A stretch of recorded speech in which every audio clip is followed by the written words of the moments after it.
Chapter 226. The roots on her legs were indeed gone, but her originally beautiful legs and feet were now covered in blood, and the skin on them was gone. Ning Xuema herself was a doctor. Her medical skills were brilliant, but even she had no way to restore such a large patch of skin. This kind of injury could only be treated with skin grafting, but where was she going to get such a large patch of skin? She couldn't bear to cut it anywhere. If she looked like this in the future, her legs and feet would never be able to see anyone again. Ning Xuema instantly felt the malice of this world. There's no problem with your bones. You won't have any problems moving in the future. Jiuzun's focus was obviously different from hers. He took the small bottle beside him, intending to apply medicine for her. This medicine is quite effective at relieving pain. It'll suppress your pain for now. Ning Xuema reached out to grab his wrist, stopping him from continuing. She looked at him anxiously. Jiuzun, does this medicine of yours have the effect of hastening the growth of skin? You're very capable, so you should have some methods to grow skin and restore it to its original state, right? This person should be omnipotent, right? Right? No. Jiuzun snatched his wrist back. This medicine can stop the pain. Even he couldn't restore her skin? Ning Xuema was instantly powerless, her face falling. She didn't have any other problems, but she loved to be beautiful. She could endure bone-piercing pain, but she couldn't accept not being beautiful anymore. She looked at her bloody feet, her brows furrowed as if she was mourning the death of her parents. It was Jiuzun's first time seeing her like this. He had never seen her so listless even when her life was hanging by a thread. He looked at her legs and pursed his lips as if he wanted to say something but didn't. Ning Xuema was used to observing people's expressions. She immediately looked at him. What do you want to say? Is there a way? But it's not easy? Jiuzun said faintly, Qilin armor and Qilin saliva can restore damaged skin to its original state, but it has to be used within 3 days of the injury. Otherwise it won't be effective. Qilins are divine beasts, and they aren't easy to find in this continent.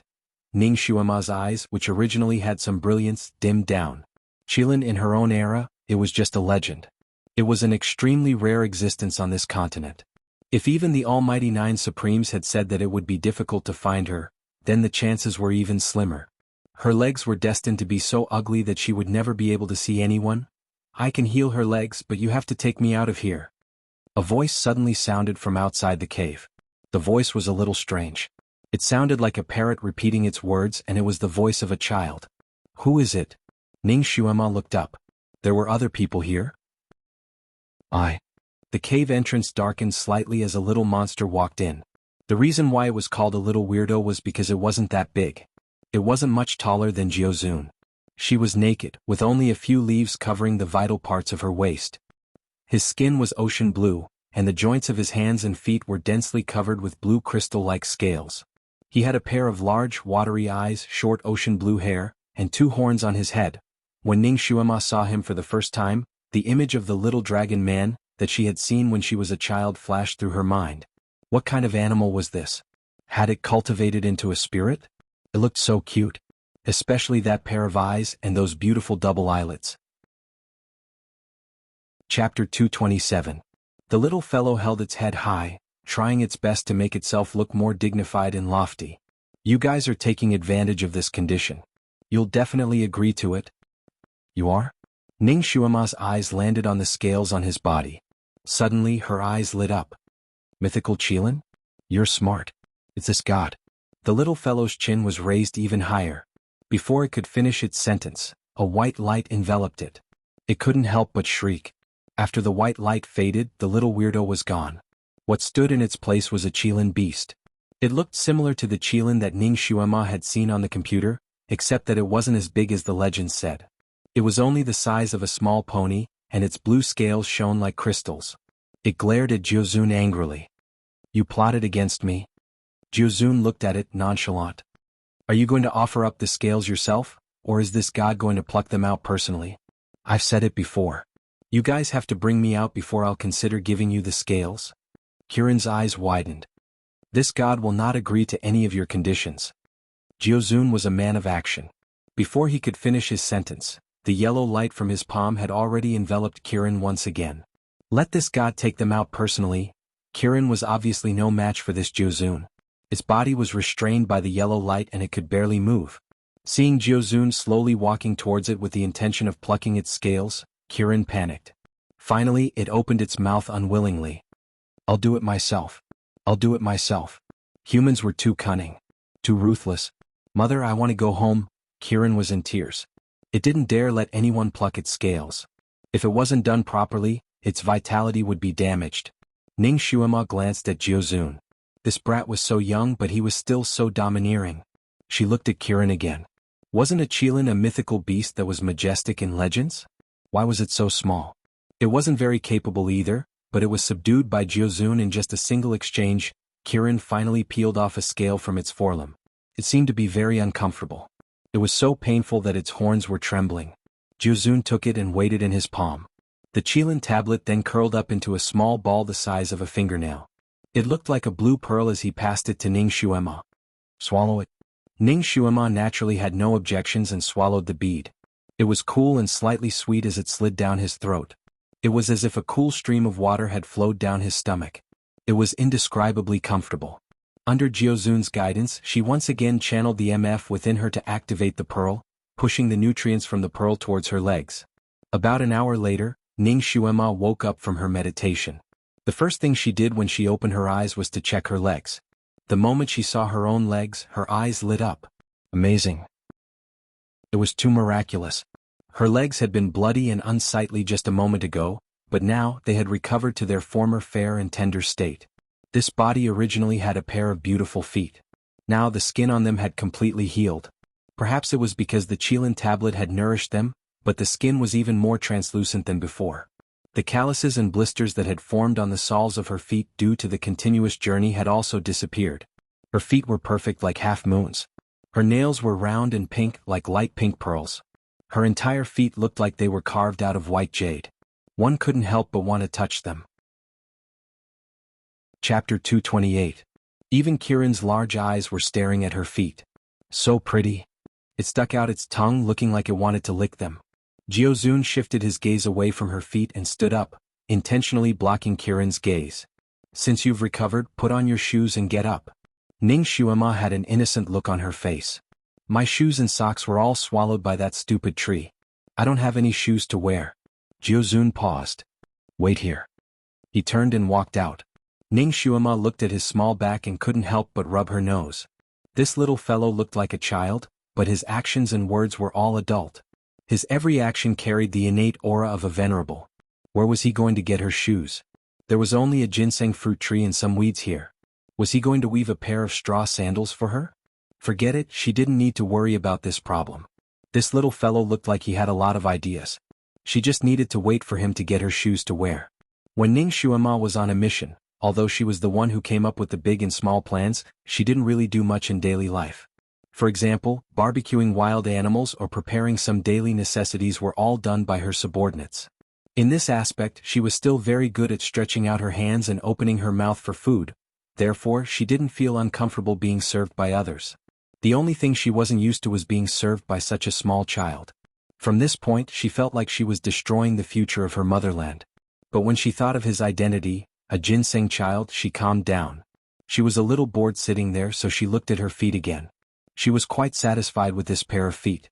In ancient times, a woman's feet were her second face. Although women in this era didn't have to bind their feet, they were still small and delicate, making them more pleasing to the eye. When she looked up, she saw that Kirin had turned back into a little blue person. It was still standing there, its eyes still looking at Ning Xuema's feet. She didn't know what it was thinking. Ning Xuema lifted her foot generously. Does it look good? Kirin was an honest person.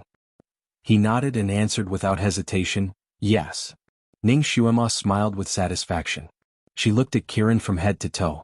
It looked a little uneasy and a little timid, like a real child, a lost child. Ning Xuema realized that she had been quite lucky with children recently. The Jiuzun she met was a child, and now the Qilin she met was also a child. However, other than his appearance, Jiuzun didn't look like a child at all. The aura around him was also becoming more and more shocking. On the other hand, Kirin was really like a child. He looked like a 5 or 6-year-old, but his intelligence and temperament were like that of a 7 or 8-year-old. Ning Xuema looked at it and felt pity for it. She started to chat with it. While chatting, Ning Xuema learned that this little Qilin wasn't a native of this place. It came from the mysterious Qilin clan. 1,000 years ago, because it was looking for a spiritual medicine, it was accidentally swallowed by a stone essence. Since then it had been trapped here, unable to leave. It also said that there was another person who was swallowed at the same time as it. That person had the same goal as it, which was to find the ginseng fruit. Therefore they had traveled together at that time. When the stone essence swallowed them, it was that person who protected it, preventing it from being hurt by the sky-splitting wind at the entrance. However, that person fell into a deep sleep after coming in. No matter how it called out to him or even bit him, he didn't wake up.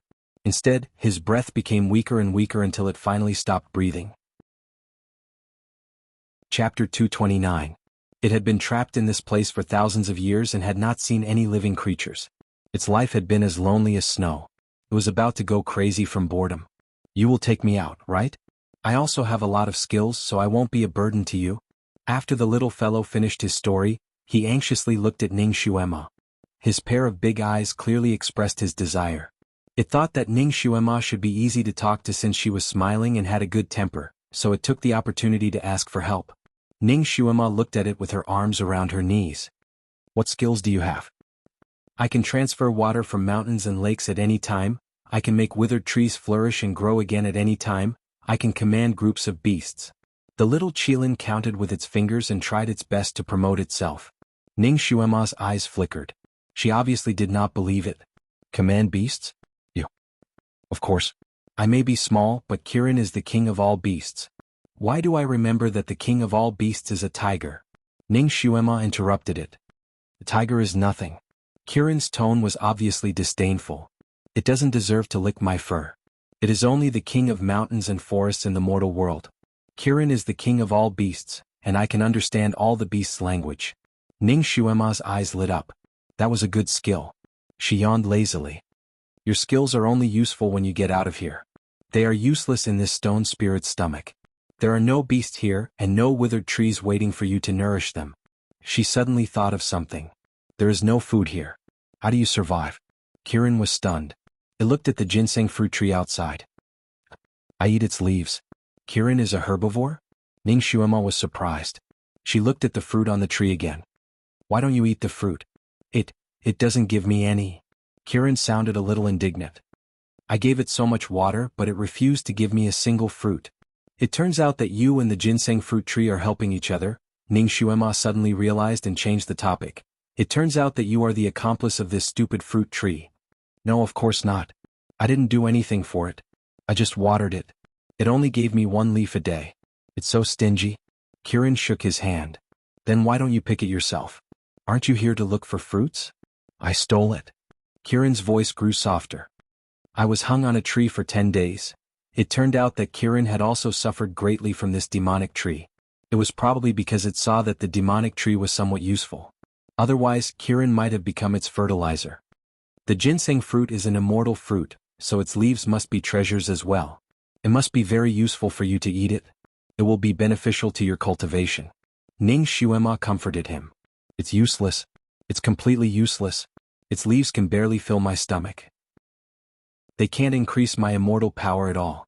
I've been here for 1,000 years, but my cultivation hasn't increased. Instead, it has regressed. Kirin was very resentful when he said this. So it was like this. The ginseng fruit wasn't as amazing as the rumors said. Ning Xuema felt that her worldview had been refreshed.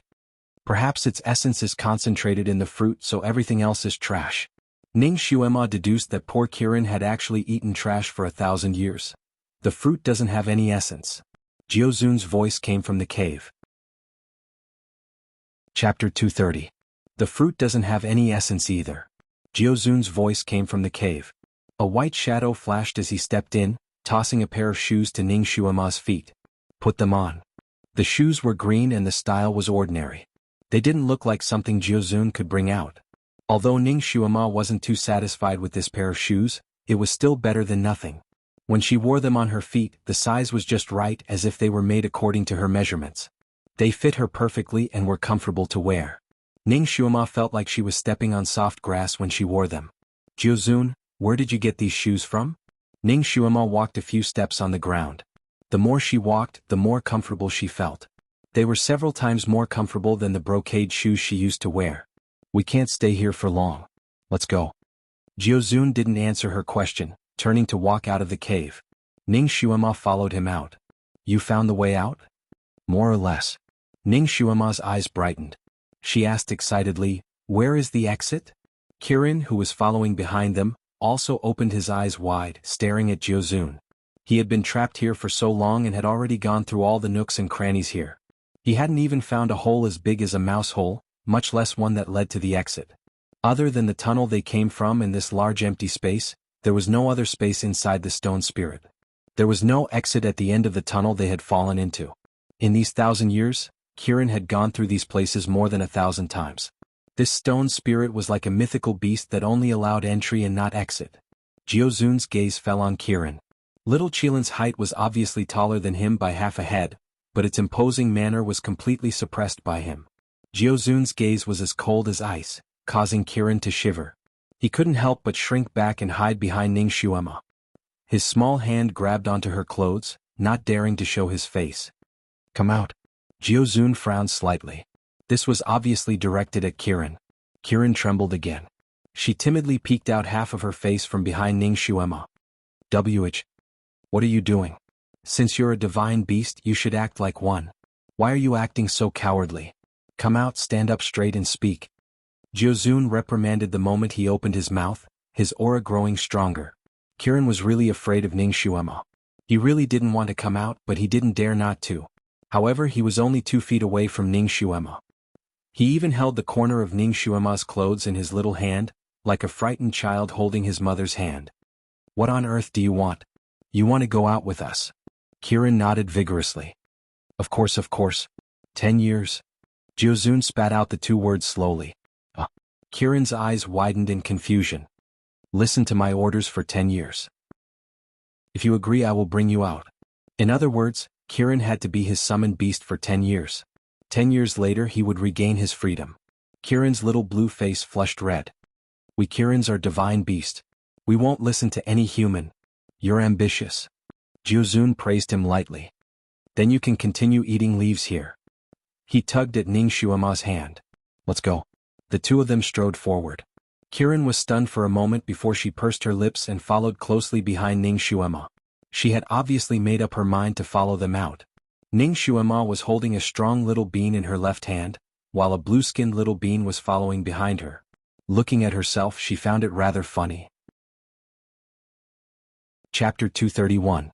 The 2 in front of her were obviously much older than her, but she looked the most like an adult, like a big sister taking her 2 younger brothers out for a stroll. They hadn't taken more than a few steps when Jiuzun suddenly waved his sleeve behind him. A pale yellow light flashed and Kirin's legs seemed to have been tied up in an instant, unable to move at all.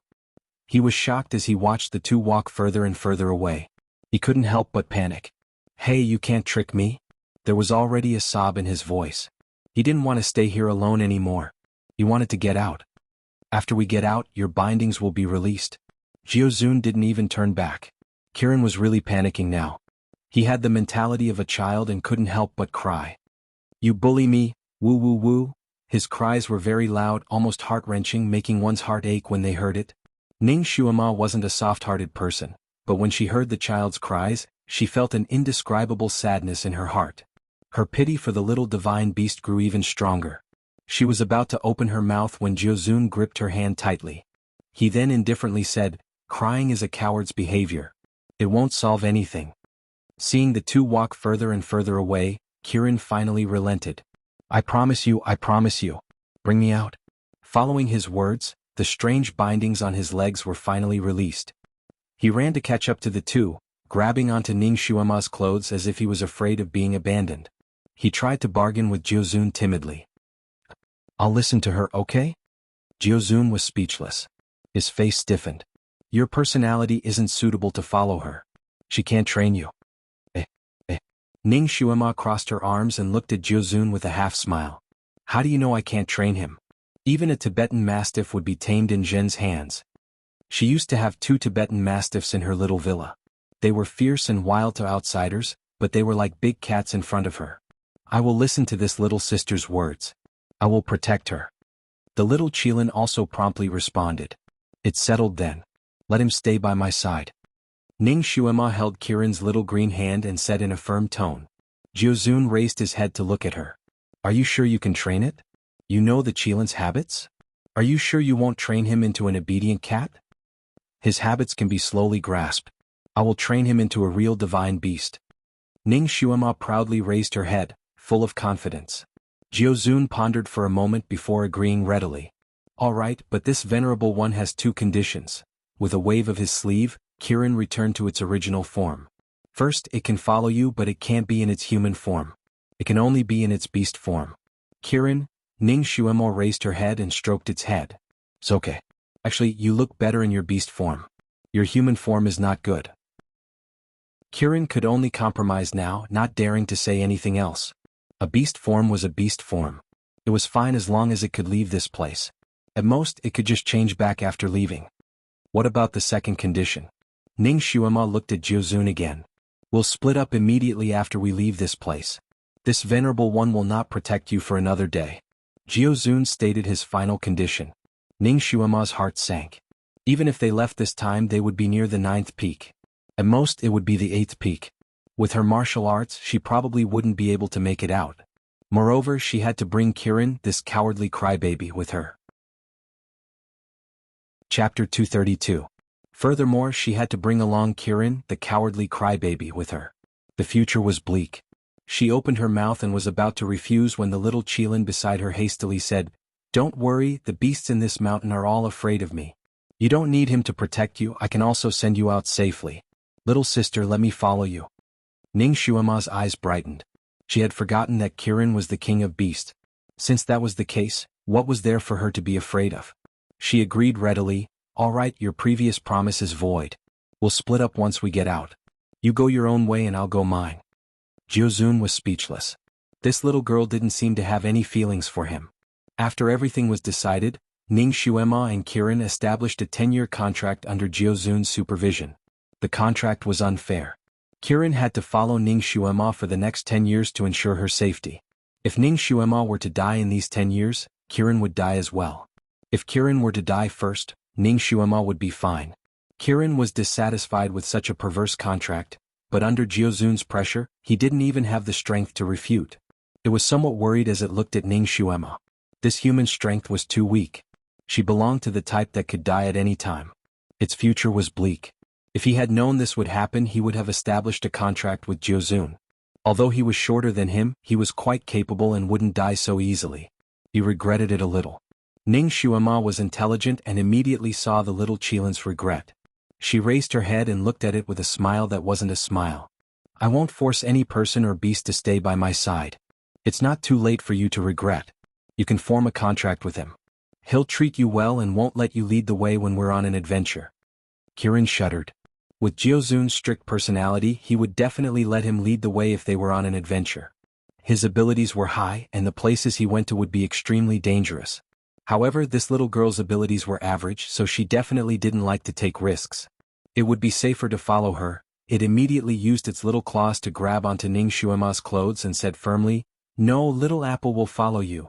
Then it completed the contract with Ning Xuema. Ning Xuema didn't know that the Kirin actually had a name until now. What? Little apple. Who gave it such a trendy name? It was very modern. Who gave you this name? Ning Xuema asked excitedly. It's said to be my mother. Reportedly? You haven't seen your mother? Kirin shook his head. No.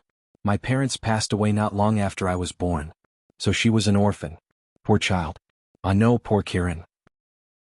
It seemed that mythological beasts were also quite trendy. Maybe it was because it looked like a green apple that its mother was inspired to give her son a nickname. Then how old are you now? Ning Xuema looked at its pony-like body, instinctively feeling that it was still a young Kirin. Not old. Counting the 1,000 years I've been here, I'm only about 2,000 years old. Ning Xuema's lips twitched. A 2,000-year-old Kirin was still a young child. Indeed, the age of a mythological beast couldn't be compared to that of a human. The human and beast chatted as they followed Jiuzun around the ginseng fruit tree. Jiuzun walked slowly, tossing 1 or 2 stalks of grass on the ground from time to time, as if he was doing it on purpose. It looked like he was just tossing them around for fun. Chapter 233. This grass was also the kind of grass that grew in the surroundings. It had emerald green leaves that were about a foot tall, growing here and there in clusters. There was nothing special about it. Ning Shuima looked at the grass that he had tossed aside, and her heart skipped a beat. She knew formations and could already tell that he hadn't tossed the grass around casually. It seemed like he was setting up a formation without anyone noticing. At this moment, Ning Shuima and he were on the same boat, so she naturally wouldn't expose him. Wasn't it just them and this Kirin here? Who was he trying to deal with by scheming so much? Her gaze landed on the huge ginseng fruit tree. Was he going to deal with it? She looked at the grass in his hands again and suddenly felt that it looked familiar. She lowered her head to look at her shoes and suddenly realized that her shoes were woven from this grass. These grass-woven shoes were so comfortable to wear. She was going to bring some out and weave a few pairs for herself when she returned. This trip wouldn't have been in vain. She squatted down to pull out the grass. "Don't move!" Jiuzun suddenly shouted. Ning Shuima's hand paused as she touched a blade of grass. This grass looked incomparably soft, but it was actually jagged. With a hiss, a bloody wound appeared on her fair finger. Fresh blood dripped down and the wound burned with pain. She subconsciously held her injured hand with her other hand, and when she looked at the grass again, her eyes widened. When her blood dripped onto the grass, it actually quickly seeped into it as if the grass was absorbing it like food. These grasses actually drank blood too. Ning Shuima's finger was still in pain as blood seeped out from between her fingers. In just a short moment, her other hand was actually dyed red. The amount of blood lost was obviously not small. It was only a small cut, so how could there be so much blood? Could it be that the grass was poisonous and destroyed the blood clotting cells? When Ning Shuima came to the mountains, she had naturally brought all sorts of emergency medicine with her. There were ointments for bruises and even medicine to stop the bleeding. Although her clothes had been disposed of like trash by Jiuzun after last night's adventure, it was a good thing that he had kept her ointment and tools and had returned them to her long ago. They were now nestled in her sleeves. However, both of her hands were covered in blood, so she couldn't reach out to take it. She half squatted in front of Jiuzun and said, "Come, give me some medicine." She had medicine that specialized in repairing blood clotting cells, so it was definitely top-notch at stopping bleeding. Jiuzun paused for a moment. He rarely got injured, so he didn't usually carry any ointment with him. Seeing the blood flowing out of her hand so quickly, he used a healing technique but couldn't stop the blood flow. He could only reach into her sleeve to search for the ointment. His hand unavoidably touched her soft arm under her sleeve, and he couldn't help but pause for a moment. Then he quickly took out all the bottles and jars from her sleeve and lined them up on the ground. "Which one?" Ning Shuima pointed at the light red medicine bottle in the middle and said, "This one." Jiuzun picked up the bottle and pulled away her hand that had been covering it, scattering all the powder in the bottle. "Hey, just a little will do." Jiuzun's movements were too fast. Before she could finish her sentence, the bottle had already been emptied. Ning Shuima was speechless. Her heart ached. It was difficult to refine this blood-clotting medicine in this era, and it wasn't easy to make it either. She had only managed to refine half a bottle in 3 days. Actually, just a little bit was enough, but now... Chapter 234. The medicine was indeed effective. Almost as soon as the powder was applied, the blood stopped flowing. Jiuzun looked at the medicine bottle, then at the wound on her hand. He nodded. "This medicine is not bad. Where did you get it?" Ning Shuima weakly replied, "It's just something I refined myself." "You know how to refine medicine?" He thought that she was only slightly more skilled in medicine. He had seen her treat the wound with his own eyes. Her technique was very nimble. "Of course," Ning Shuima replied. She looked at the sharp grass on the ground, then at her shoes. "My shoes are also made of this grass. Why don't they cut my feet? This sovereign has taken care of those." Jiuzun glanced at her feet. "Otherwise, your feet would have been cut 17 or 18 times already." So her shoes were really made by Jiuzun himself. She didn't expect this little fellow to have such an ability. He had such a high status, but she didn't expect him to know how to roast game and weave grass shoes. This was really out of her expectations. She couldn't help but look at Jiuzun a few more times. Jiuzun seemed to have understood her thoughts. He stood up and said, "Your shoes are made of magic. Don't think too much about it." She also liked shoes made of magic. As long as they didn't turn into a pile of grass midway, Ning Shuima didn't care about this. It wasn't convenient for her to bandage it with one hand, so she put her finger in front of Jiuzun. "Come, help me bandage it." She was used to ordering her subordinates around in her previous life, so it was easy for her to order Jiuzun around now. She didn't feel that there was anything wrong with her tone at all. Jiuzun looked at her again. He felt that he was spoiling this little girl too much, so he ignored her and walked away. Little Apple volunteered and stepped forward. Little Jia, let me do it. It rolled on the ground, wanting to take the opportunity to return to its human form. However, it didn't expect that after rolling twice, it was still in its Qilin form. What was going on? The little Qilin blinked its eyes and turned its head left and right to look at its own body with a puzzled expression. No need to look. This sovereign has cast a spell on your body. You can't return to your human form for the next 10 years. Jiozun's words hit Kirin like a hammer. What? Kirin was so angry that he stuttered. With your power, forcefully transforming into a human will only consume your cultivation. Besides, did you think that I was joking with you? How can you do this? I want to become a human. Kirin's eyes were brimming with tears again. Jiozun's right hand formed a seal as he looked at it indifferently. Keep your tears back. Didn't your elders teach you that a man can bleed but not cry? Kirin was stunned as if his sore spot had been poked. No one taught me anything. They all looked down on me, calling me a wild child, calling me a bastard. As it spoke, its voice choked with sobs. They all said that I was the jinx of the Kirin clan, refusing to care about me and even chasing me out. Ning Xuema didn't expect that Kirin would have such a sad history. It seemed that the world of mythological beasts was the same as the world of humans. There were all kinds of unfair treatment. She raised her hand and patted its head. Don't be sad. From now on, no one will bully you. It was the first beast pet she had taken in this world. Their lives were connected, so she would take care of it. Jiozun didn't think much of it, his tone still cold. Natural selection. If you want others to change their attitude towards you, you have to be strong and speak with your own strength. Chapter 235. Little Apple clenched its tiny claws. I want to be strong. That's why I've been searching for the ginseng fruit so that I can show them what I'm made of. You need to work hard to become strong. It's not about being opportunistic. With your talent, if you'd cultivated for 2,000 years, you'd already be one of the strongest in your tribe and not look like this now. The 9 Supremes were merciless once he started lecturing someone. His words made Kirin so embarrassed that he could not say anything else. Ning Xuema was moved. Although the 9 Supremes did not speak much, he was very good at educating people. She patted Kirin's head. Little Apple, you're a male beast. You should at least act like a man. You have to earn the respect of others with your own abilities. Crying will only make others look down on you. After a pause, she continued, I see that you look very good now. Why do you have to transform into a human? Little Apple lowered its head. The children of my tribe can transform into a human at 1,000 years old. They all have someone to teach them. I don't have anyone to teach me, but I don't want to be worse than others.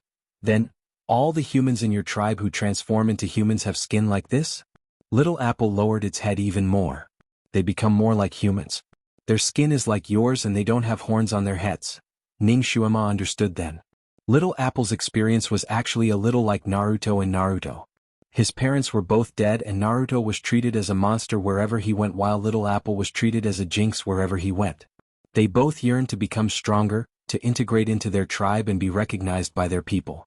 It was just that they had used the wrong method. No wonder this little fellow was so sensitive and fragile. This was how it grew up. I believe in you. You'll become one of the strongest in your tribe one day. They'll be proud of you. But you have to work hard to cultivate. Ning Xuema patted its head again. Little Apple's eyes shone. It yearned to be recognized by others too much. I'll work hard.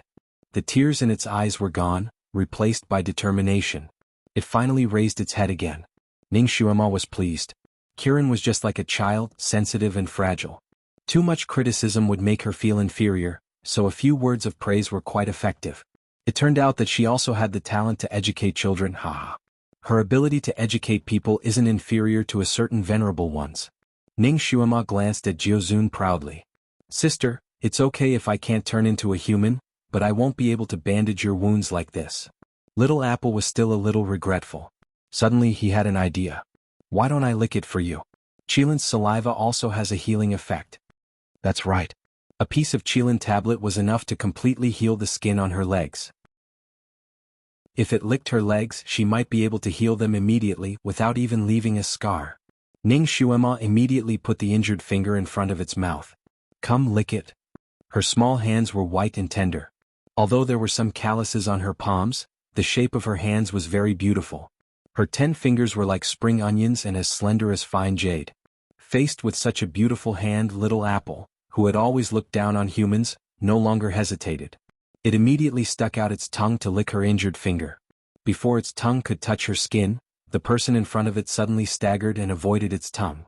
It raised its head in surprise and saw Ning Xuema already standing in front of Jiuzun.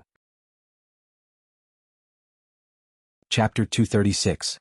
It lifted its head in surprise to see Ning Xuema standing in front of Jiuzun. Jiuzun held her wrist with his left hand and glanced at her wound. His right hand was enveloped in a faint green glow that enveloped her entire finger. After a while, her wound showed signs of healing. After a while, there was only a faint scar left. Jiuzun believed that this scar would disappear soon as well. Ning Xuema was pulled over involuntarily. She had wanted to throw a tantrum, but she kept her mouth shut when she saw how Jiuzun was treating her wound. She lowered her head to look at him. His long eyelashes were lowered and he was still expressionless, but he was very serious about what he was doing. Her heart skipped a beat and she suddenly felt like kissing him again. She took a deep breath and suppressed this strange thought, reminding herself that this child in front of her was not a child. After treating her wound, she thanked him casually and had Kirin spray some water to wash her hands before following Jiuzun to continue circling the ginseng tree, as if taking a stroll. The two of them walked leisurely, but Kirin could not hold it in after following them for 2 rounds. Where is the exit? Why were they circling here? Shut up. Jiuzun threw out the word stiffly. The little Qilin choked and snorted in dissatisfaction. A voice that sounded like both a man and a woman rang in its head again. Stupid thing, you've been tricked by these 2 lowly humans? Kirin was not unfamiliar with this voice. It had heard it often in the past 1,000 years. It belonged to this ginseng tree, and it often used this voice to order it to do this and that. Kirin needed to eat its leaves to survive, so it did not dare to disobey it. However, it was already extremely disgusted with it. Their language was communicated directly in their minds, so outsiders could not hear them at all. I wasn't tricked. They'll bring me out. I don't want to eat your leaves anymore. Kirin retorted in its heart. It knew that the ginseng tree could hear it. You can't leave. You've been searching here for 1,000 years, haven't you? You can only enter and not leave. Stay here obediently and I can give you 3 leaves every day. They said there's a way. I don't want to eat your leaves anymore. They're so bitter. Listen to me and work with me to deal with them. After they become my fertilizer, I can give you a fruit. Haven't you always wanted one of my fruits? This condition was too tempting. Kirin couldn't help but look up at the ginseng fruits on the tree.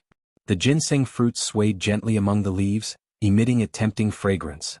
Kirin noticed that the facial features on the fruits had become softer, as if they were smiling and waving at him. Kirin swallowed a mouthful of saliva. It had been yearning for this ginseng fruit for too long. Didn't it go through so much risk and get locked up for 1,000 years just for this? It still had some reservations about what it said to Ning Xuema. In fact, it had tried to pluck the fruit more than once. It had tried all kinds of methods and had been punished by the ginseng fruit tree countless times. It had been hung upside down, whipped, starved, and even swallowed by the tree once. Although it had only eaten a small part of the ginseng fruit tree, it had still caused a knife-like pain for a long, long time. Now, the opportunity that it had been longing for was right in front of it. Should it seize it? Apparently, its hesitation was also sensed by the fruit tree. It immediately continued to tempt it and then changed it into a threat. If you insist on going with them, I won't give you any more leaves to eat. Chapter 237. If you insist on following them, I will not give you any more leaves to eat. I will starve you to death and you will become my fertilizer. The little Qilin shuddered, and the voice of the ginseng fruit tree continued to resound in its mind. I want to let you go because you have accompanied me here for 1,000 years. Don't fail to appreciate my kindness. Kirin suddenly became angry. No, no. You want me to stay because you need me to give you water and nutrients. I remember when I first came in, you were only the size of a small pine tree. The leaves were as long as needles and you only had 2 fruits, which were smaller than a baby's fist. The voice in his head was silent for a moment. Suddenly it sneered, so what? I can still live without you, but you can't live for more than a month without my help. I will only give you a quarter of an hour to think. If you don't make a decision, I will deal with you as well and let you die together. Kirin was silent for a moment. What do you want to do? Was it wavering? The voice of the ginseng fruit tree was obviously happy. Listen to me. There will be a few red fruits in the northeast corner behind me.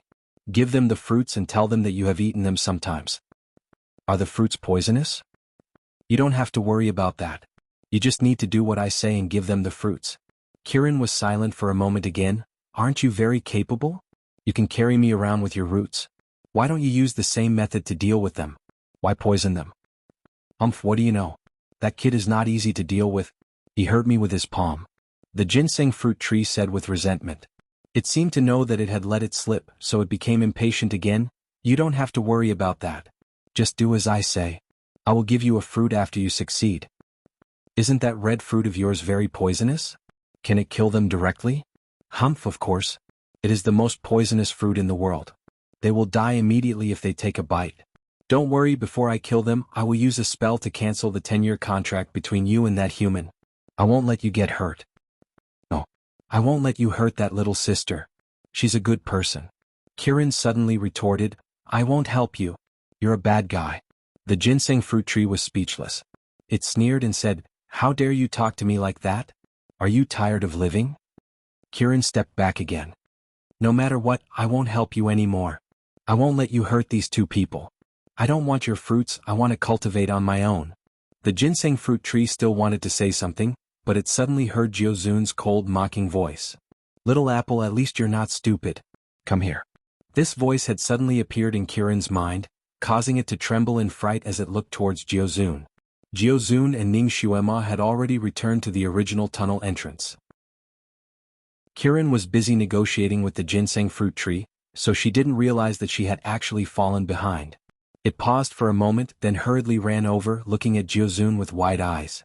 You can hear my conversation with it? Jiuzun was disdainful. Nonsense. Kirin was about to break out in a cold sweat. I didn't listen to it. I didn't want to hurt you guys. If you had listened to it, do you think you would still be alive now? Jiuzun's voice was cold. Kirin didn't dare to speak anymore. It looked at Jiuzun in fear. Who was this Jiuzun? How could he be so strong? Chapter 238. To show its loyalty, Kirin spoke again. I'm very loyal to my sister. Look, it tried to tempt me with a ginseng fruit, but I didn't waver. Call her master from now on. Jiuzun corrected it and looked outside, his lips curling into a mocking smile. Do you really think it's a ginseng fruit? Even Ning Xuema was stunned by his words. Kirin's eyes widened. It's not a ginseng fruit? But it looks so similar to the legends. This is a ghost face fruit. Eating a ginseng fruit can prolong one's life and increase one's cultivation. The ghost face fruit only looks like a ginseng fruit, but it has no other effects. Jiuzun revealed the true origin of the ginseng fruit tree. Kirin was stunned. It had been guarding this place for 1,000 years just for a ghost face fruit? What was even more infuriating was that this stupid tree didn't even let it eat this useless fruit. To think it treated it so well, watering it 3 days and pulling the weeds 2 days. Although Ning Xuema didn't hear the conversation between Kirin and the ghost face fruit tree, she could guess the gist of the situation from Jiuzun's conversation with it. She rubbed Kirin's head. Poor baby, you've been tricked by this stupid tree. Do you want revenge? Yes. Kirin's voice was very loud this time. Good. Ning Xuema stood up with a flick of her finger. Then let's suck all the water from this tree. Suck it dry.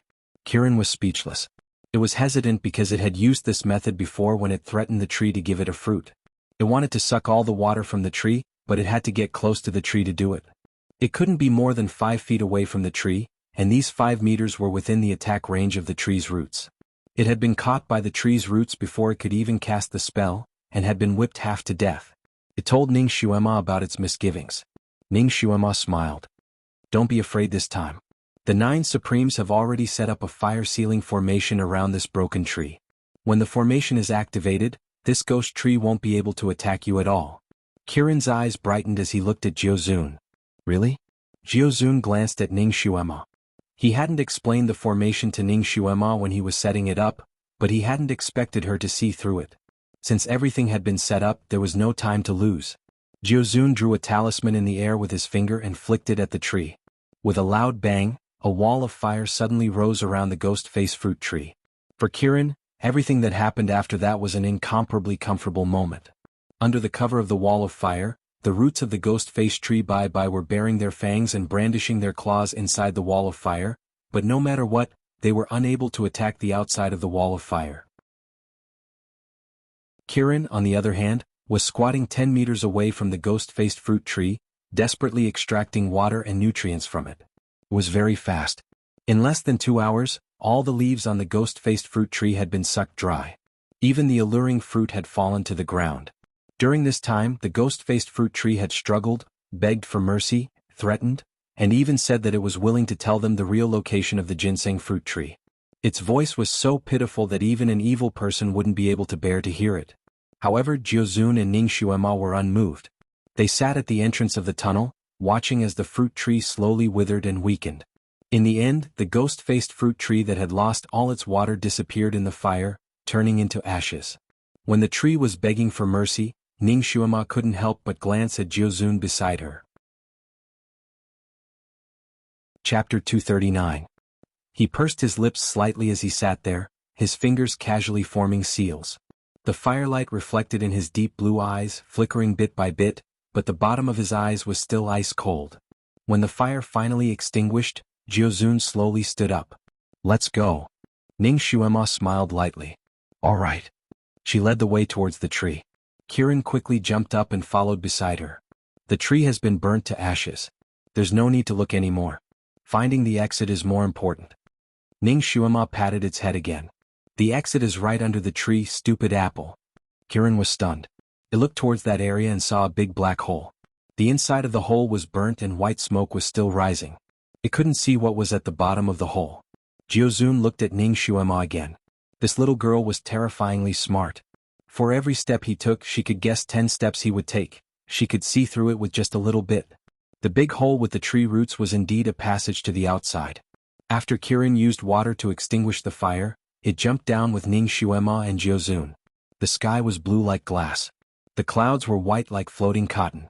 The 2 humans and 1 beast jumped out of the big hole and landed on a mountain ridge. There were jagged rocks of all shapes and sizes all around, covering the entire mountaintop. In the distance, there was a lush primeval forest. Ning Xuema took in a deep breath of the fresh mountain air. How nice. It felt so good to be able to escape. It felt so good to be able to breathe in the fresh air outside again. Kirin was also excited as it jumped happily on the mountain ridge. It had yearned for the sunlight outside for a long time. It had been so long. "Little Apple, where are we?" Ning Xuema grabbed its horn and asked. Little Apple blinked its big eyes and looked here and there. Finally it was a little embarrassed. "I don't know." "You don't know? Didn't you say you've passed through all the mountains here?" "That was more than 1,000 years ago. Many mountains have changed in appearance. This is the first time I've seen this place." Ning Xuema then turned to ask Jiuzun. "Jiuzun, do you know which peak this is?" "8th summit, Rubble Slope." Jiuzun spat out these words and turned to leave. "Ninth Supremes, where are you going?" Little Apple subconsciously blocked his path. Jiuzun glanced at it and didn't answer its question. His sleeves fluttered as he walked towards the south. He was really straightforward. After saying that he wanted to break up, they went their separate ways. As expected, he didn't delay for even a moment. He didn't even say goodbye. Ning Xuema's long eyelashes trembled slightly. She looked at his back for a moment and smiled. "Little Apple, come back. The 9 Supremes has his own place to go, let's go together." Little Apple could only walk back. It returned to Ning Xuema's side and rubbed against the corner of her clothes. It was actually very afraid of Jiuzun, but after this series of adventures, it had become a little dependent on him. It felt that the 3 of them should adventure together and not go their separate ways. It watched as Jiuzun's small body quickly disappeared into the forest. It then turned to ask Ning Xuema, "Where are we going now? All the beasts in this mountain are afraid of you, aren't they?" Ning Xuema wanted to confirm it again. "Of course. I said I'm the king of beasts." Little Apple puffed out its chest. Ning Xuema yawned. "That's great." She raised her head to look at the sky. It was already 4 or 5 in the afternoon. The sun slid to the west and hung there. The sun's rays warmed one's body. "Little Apple, guard me. I'll take a light nap here first." Chapter 240. Ning Xuema found a big rock and lay down. She closed her eyes. She was too tired. Since the adventure started yesterday, she had been risking her life in all kinds of dangerous situations. She hadn't had a good night's sleep. It was sunny here and she had the king of all beasts by her side. She could finally relax. Once she relaxed, she realized that her joints were sore and painful, as if they were about to fall apart. She really wanted to rest. She just wanted to take a nap. Just a nap, even if it was only for half an hour. She fell asleep almost as soon as she closed her eyes. Don't be afraid of a godlike opponent, but be afraid of a pig-like teammate. Ning Xuema had the deepest understanding of this sentence when she was with Little Apple. She had asked this little fellow to guard her for an hour, but this little fellow actually got bored and ran into the forest to hunt after guarding her for a while. He left her here alone without any cover and slept until the sky turned dark. Although the 8th peak was not as perverted as the 9th peak, it was still dangerous enough. Ning Xuema had only rested here for a short while, and a magical beast rushed over after following her scent. A sleeping Ning Xuema was naturally a delicious meal in the eyes of the magical beast. The 8th peak was also a place where humans were rarely seen. Thus this magical beast was like this. It was the first time it saw a human, so it was more cautious about the unknown. It walked over step by step quietly. Its movements were lighter than a cat's, and its fangs were sharper than a tiger's. Seeing that it was approaching the big rock where Ning Xuema was sleeping, it slowed down. After looking at Ning Xuema for a moment, its mane slowly stood up. It bent its body and tensed its hind legs. This was a posture that indicated that it was about to attack. There was a rustling sound around. The magical beast jumped up and pounced on Ning Xuema at lightning speed. After all, Ning Xuema had been a secret agent before, so she was very alert. Even if she was sleeping, her special ability to sense danger was also very strong. It was this keen sixth sense that saved her life at such a critical moment. When the magical beast flew towards her, her intuition as a special agent made her body react before her brain. Her body suddenly rolled backwards like lightning. He narrowly avoided the big mouth of the magical beast and fell to the ground. Almost out of instinct, she rolled 18 times on the ground before jumping up. She finally saw the face of the bastard who attacked her while she was sleeping. Then he cursed in his heart. She remembered that she had vaguely seen a cartoon where the main character could have the eyes of an eagle, the speed of a leopard, and the strength of a bear when fighting. Now she finally saw the real-life version. There was a magical beast 10 meters away from her. It had eagle eyes, the head of a wolf, the body of a leopard, the tail of a tiger, and most importantly, a pair of eagle wings. The worst part was that it was even bigger than a grizzly bear. He stood there like a small mountain, his ferocious aura causing the surrounding temperature to drop by quite a bit. When a human and a beast met on a narrow path, there was no need for any nonsense. After the magical beast missed its first attack, it immediately began its second wave of attack. Ning Xuema did not even have time to think about anything and began to fight with it with all her might. This was the 8th peak's magical beast. Even the martial arts genius Ji Yunhuang was surrounded by dangers when he came here. He almost lost his life, not to mention Ning Xuema, a psychokinesis trash who couldn't even be considered half a bottle of vinegar. Chapter 241. She had only fought with this magical beast for a short while, but she had already met with danger several times. If it wasn't for her nimble movements and the fact that she had these big rocks as cover, she would have already become food in this magical beast's stomach. Although this magical beast's body was huge, its movements were more nimble and faster than a civet cat. Adding on the fact that it had wings, its body could turn in a circle as it wished. Therefore Ning Xuema had a hard time dodging its claws. There were a few times when she flew past its claws, and her clothes were almost caught by its claws. One person and one beast were like a whirlwind circling around the rocks. From time to time, a big rock would be smashed into the air by this magical beast, and then fall to the ground. The momentum was astonishing and the scene was frightening. Little Apple. Little Apple. Ning Xuema was dodging with all her might, and at the same time she was calling out to that unruly Kirin. When she first woke up and saw this magical beast, she thought that Kirin had been eaten by this magical beast, but after sensing it, she knew that she was wrong. She had established a blood contract with Kirin, so she could sense whether it was alive or not. She could even sense its mood at this moment, and it seemed to be very happy. This little bastard. She didn't need to guess to know that it should have gone to have fun. Roar. Suddenly, a clear and long whistle came from afar. The whistle was long and clear as if it came from the sky. That magical beast that was crazily attacking Ning Xuema heard this whistle, and its body suddenly trembled. It stopped in its tracks and looked in the direction where the whistle came from. Suddenly, its tail clamped, and it no longer cared about attacking Ning Xuema. It turned around and ran away. Roar. Another long whistle came. This time, the whistle took a few turns and there was a faint sense of threat. That magical beast's feet stopped, and its body trembled like a sieve. It was obvious that it was extremely scared, but it didn't dare to run away. Ning Xuema's heart moved, and she also looked in the direction where the whistle came from. From the depths of the forest, a blue figure was like lightning, and it was flying towards this direction. Almost in the blink of an eye, it had already rushed to this pile of rocks. Little Apple. This guy is finally back. The moment Kirin saw Ning Xuema, he finally heaved a sigh of relief. His eyes quickly turned to the magical beast and he walked over step by step. The magical beast's body trembled in fear. It seemed to want to retreat, but its legs were weak and it couldn't retreat at all. Kirin's body was obviously much smaller than it, but it was like a mouse that had seen a cat. All it could do was tremble. Kirin didn't hesitate. He raised his head and roared. His body flew up like he was stepping on clouds.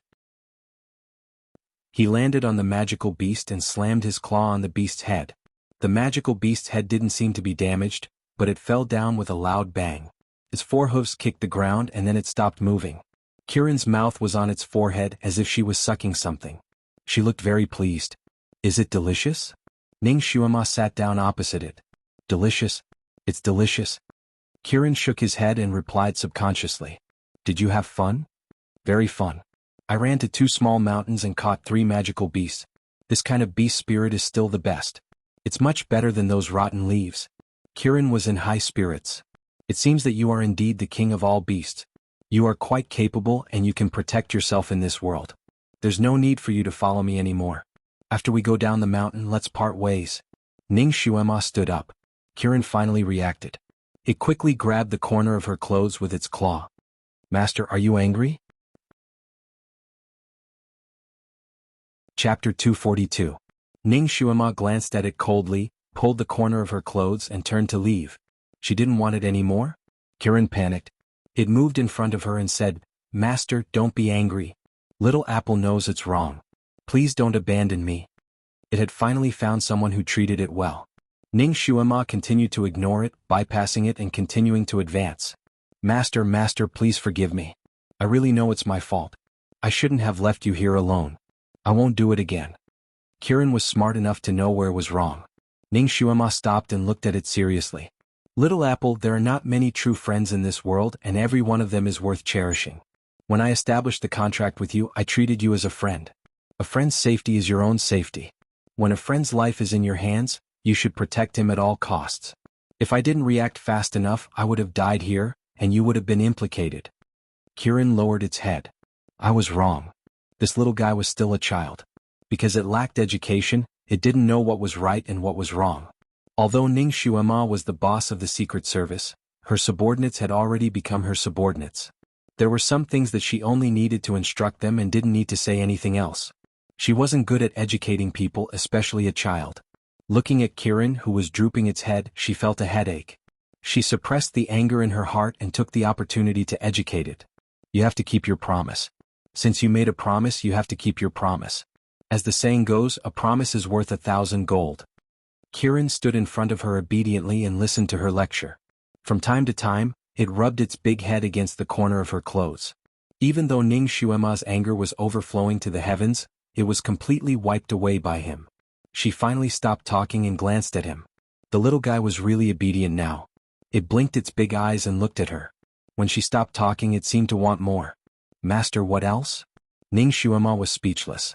Little Apple, don't you hate me for scolding you like this? Kirin shook his head. No, I don't. I know you're only saying that for my own good. After all these years, I can't find anyone to say that to me.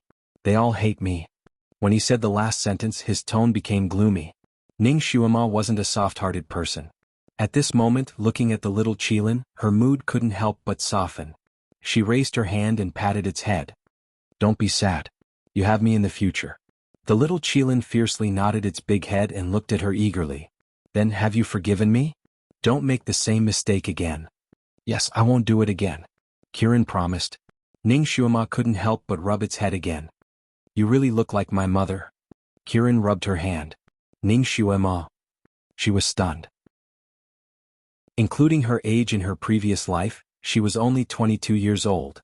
Where did such a big Qilin come from? This little guy's nonsense was really shocking. Didn't you say that you've never seen your mother? Ning Xuema asked tentatively. Yes, I've never seen her. No, I've seen her before. But I was too young to remember. I don't remember what she looked like. There was some regret in the little Qilin's voice. Its pair of beautiful big eyes looked at Ning Xuema again. However, in my imagination, my mother should be as beautiful and magnanimous as you. You would scold me if I did something wrong and praise me if I did something right. Chapter 243. Ning Xuema couldn't help but sigh when she saw the yearning look on its face. How much does this Qirin lack of fatherly and motherly love? Some education was enough, so Ning Xuema didn't say anything more. Her stomach rumbled a few times.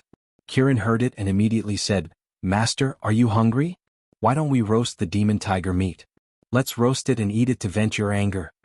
It turned around to look for the demon beast that had fallen to the ground. It turned around a big rock and suddenly exclaimed, "Ethis? What's going on?" Its voice was filled with shock. Ning Xuema's figure flashed and returned to the place where the demon beast was lying. She was stunned. In just a short while, the majestic and mighty demon tiger's flesh and blood had disappeared without a trace. There was only a skeleton left. "Little apple, are you sure you only sucked its beast spirit and not its flesh and blood?" "No, I only consume beast spirits. Its flesh and blood should be intact." Qirin started to walk around the skeleton, trying to find out the reason. Ning Xuema's expression changed slightly. Although she didn't know what was going on, she sensed a huge danger. "Don't bother about it, let's go quickly." She pulled Qirin's horn and signaled it to go quickly. Qirin was still unconvinced and wanted to find out the reason. "What kind of thing is taking advantage of me?" "Go quickly." Ning Xuema's voice became stern. She jumped onto a big rock and was about to fly forward. There was a loud rumbling sound under her feet, as if there was a sudden earthquake. Countless big rocks shook violently. In the blink of an eye, a huge black hole appeared on the ground. The little Qilin was standing there and it was caught off guard. With a shriek, it fell straight into the hole. "Little apple." The big rock under Ning Xuema's feet also rolled forward a few times. Luckily, she was quick and flew away in time. Everything happened in an instant. Ning Xuema didn't have enough time to grab the little Qilin. She could only watch helplessly as it fell into the pitch-black hole that she couldn't see the bottom of. The earthquake hadn't stopped yet. Countless boulders were rolling towards the hole. "Master! Master!" Qirin's cries came faintly from the big hole. She was like a frightened child, helpless and miserable. "Don't abandon me." Ning Xuema's mind exploded as number 2's face flashed across her mind. She would never watch her companion die in front of her again. Even if it was just a Qirin. Almost without thinking, she jumped into the big hole as well. That hole was not as deep as she had imagined. Ning Xuema relied on the heavenly silkworm's entanglement to descend for about 20 to 30 meters before she finally stepped on solid ground. Above her, rocks continued to tumble down. The momentum was astonishing. Under such circumstances, she couldn't jump forward. Ning Xuema could only dodge the boulders while calling out Qirin's name. "Master!" Qirin flew over and knocked away a boulder that was flying towards Ning Xuema. It used its beak to drag her to a corner. "Are you okay?" Ning Xuema looked at it. Due to the increase in her inner strength, her eyesight had improved a lot. Although the big hole was dark, she could still see Qirin's appearance. "Master, I thought you had abandoned me?" The little Qilin sobbed. "I thought I would be locked up in the darkness for countless years." It was clearly scared out of its wits as it leaned against Ning Xuema and slightly trembled. Chapter 244. I won't leave you behind." Ning Xuema sighed and promised, "Oh right, don't you know how to fly? Why didn't you jump up again? This place is strange. I can't use my telekinesis." Qirin's voice was a little panicked. Ning Xuema's heart skipped a beat. She secretly circulated the little telekinesis in her body and found that it was empty again. She couldn't sense even a trace of telekinesis. She circulated her inner energy again. Fortunately, her inner energy could still circulate as she wished. There was a horizontal passage on the side of the cave. Ning Xuema and Qirin were hiding in this passage. The entrance to the cave had been completely sealed by the large rock that had rolled in. It was impossible to go back the way they came, so they could only look for another exit. "Let's go. We'll find another exit." Ning Xuema sighed and walked forward. Ever since she came to Tianshu Mountain, it was as if she was fated to encounter all kinds of caves. After escaping one, she would encounter a second one. In the previous cave, she was accompanied by Jiozun, who was small but had great abilities. Although she was nervous, she wasn't afraid. Now she only had this crying Qirin by her side. Her future was uncertain. This cave wouldn't have appeared for no reason. It might have something to do with the unknown creature that sucked the demon tiger dry. Little apple in here, you must listen to my commands. If I don't let you touch something, you absolutely cannot touch it. Ning Xuema instructed the little Qilin beside her. Yes. Kirin also knew that it had implicated its master again. It felt very guilty and didn't dare to raise its head. If you don't want to implicate your friends, think of a way to make yourself stronger. Become a real divine beast. Ning Xuema's voice was faint. Kirin's expression was too transparent. All its thoughts were written on its face. Ning Xuema naturally saw it clearly. Kirin raised its head and clenched its little paws on the ground. I want to become stronger. It told itself in its heart. It wanted to become a divine beast that could protect its master at all times, and not let its master protect it all the time. It took a few steps forward and rushed ahead. Master, I'll scout the way. My nose is very sensitive. Its nose was the most sensitive. If there was any danger ahead, it would be able to sense it in advance. Okay, I'll leave the scouting to you. Ning Xuema agreed readily. She had to train Kirin's sense of responsibility. Kirin seemed to have grown up a lot. He was still afraid, but fear could not solve any problems. He had to overcome his fear. This passageway was crooked and crooked, going up and down at times. It was not easy to walk. Fortunately, there were no other dangers.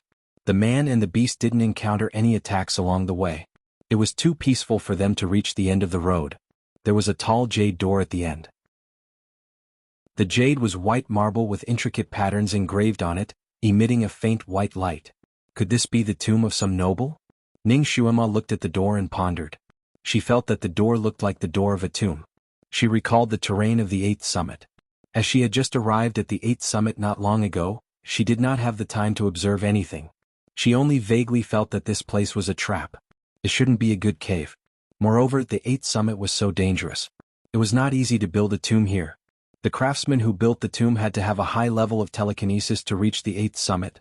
Therefore, the possibility of this place being a tomb was not high. Then what was this door for? Master, should we break open this stone door? Chapter 245. Ning Xuema nodded. Of course we have to open it, but we can't knock into it. I'm afraid there's a trap. Wait a minute. Let me take a look. They had no other way out, so they had to open the jade door first. There was indeed a trap on the jade door. Fortunately, Ning Xuema was an expert when it came to traps. She touched and knocked on the jade door and pressed it with her finger from time to time. After a while, there was a rumbling sound, and the jade door automatically opened to both sides. Candlelight instantly flowed out. The moment the jade door opened, Ning Xuema pulled Kirin to hide in a corner. They stood in a place that was easy to defend and hard to attack. They were guarding against any sneak attacks from inside. The moment she saw the candlelight, she was slightly stunned. How could there be candlelight in this place? She held her breath and waited for a moment. The candlelight was warm and nothing scary jumped out. Only then did she try to enter the jade door with the little Qilin. However, after she saw everything inside, she was stunned. Inside the jade door was a hall. There were candlesticks on both sides of the hall. There was black grease in the candlesticks and a wick was lying in the grease. Only a small part of the wick was burning with a faint yellow flame. Ning Xuema looked at the grease and knew that it was the legendary Sharkman's lamp that would not be extinguished for thousands of years. The decoration of the hall was very simple. There was no table or chair. There was only a cloud bed in the middle of the hall, and on the cloud bed was a translucent coffin. Ning Xuema couldn't help but sigh when she saw the coffin. It turned out that this was a tomb. However, the structure of this tomb was too simple. Even the tombs of landowning households were more complicated than this.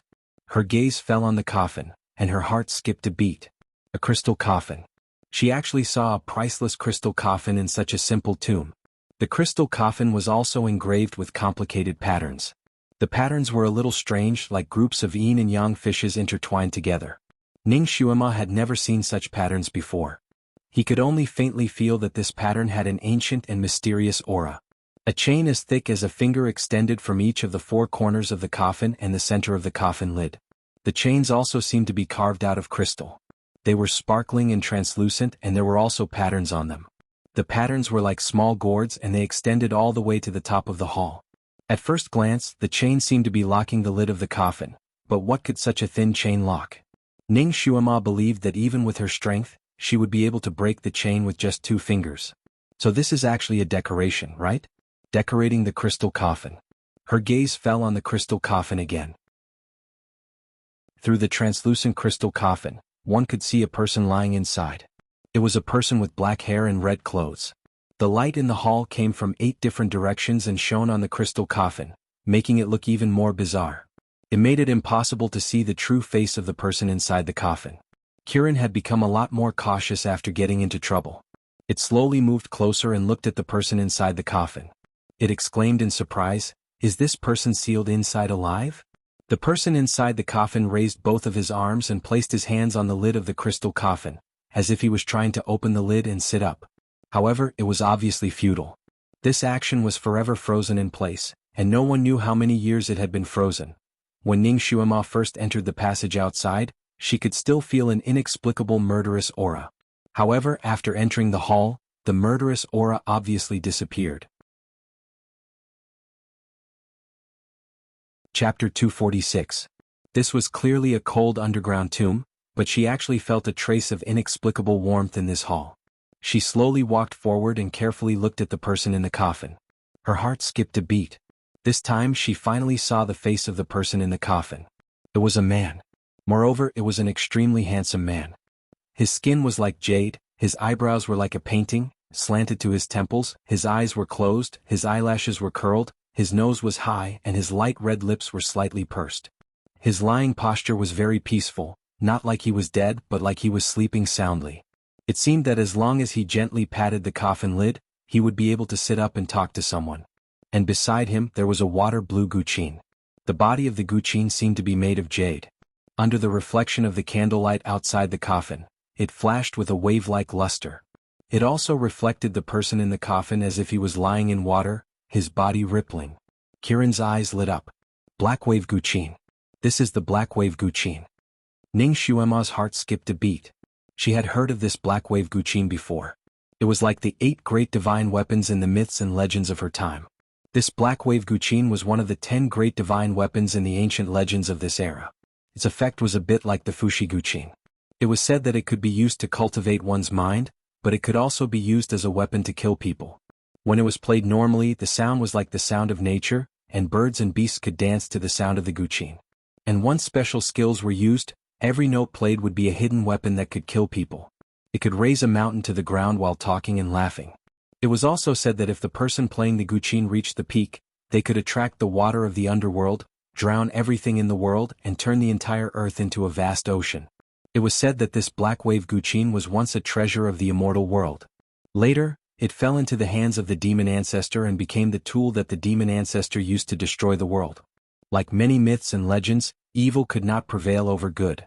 The demon ancestor who wanted to destroy the world was eliminated by the immortals, and the Black Wave Guqin was also annihilated without a trace.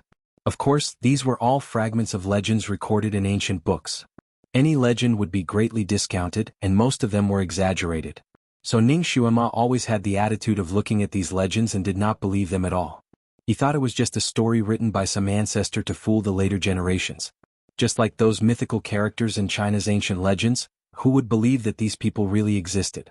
He just didn't expect that the zither in the myths and legends would actually appear here. She looked at the guqin from top to bottom. This thing can attract the water of the netherworld when played? Bullshit.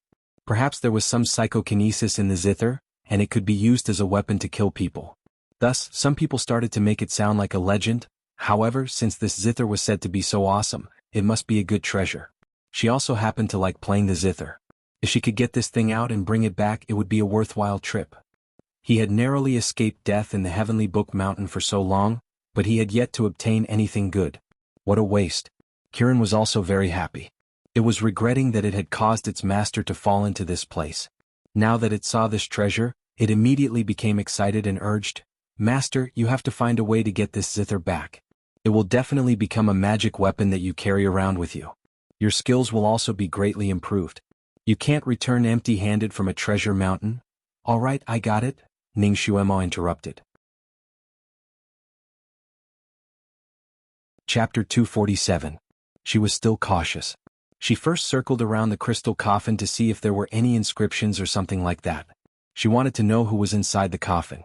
But after circling around twice, she didn't find anything. She stood in front of the crystal coffin for a while and closed her eyes. All the cells in her body were activated to detect the aura around her.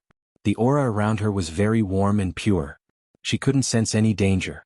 Kirin also said, "There's no danger here. There's no evil aura at all.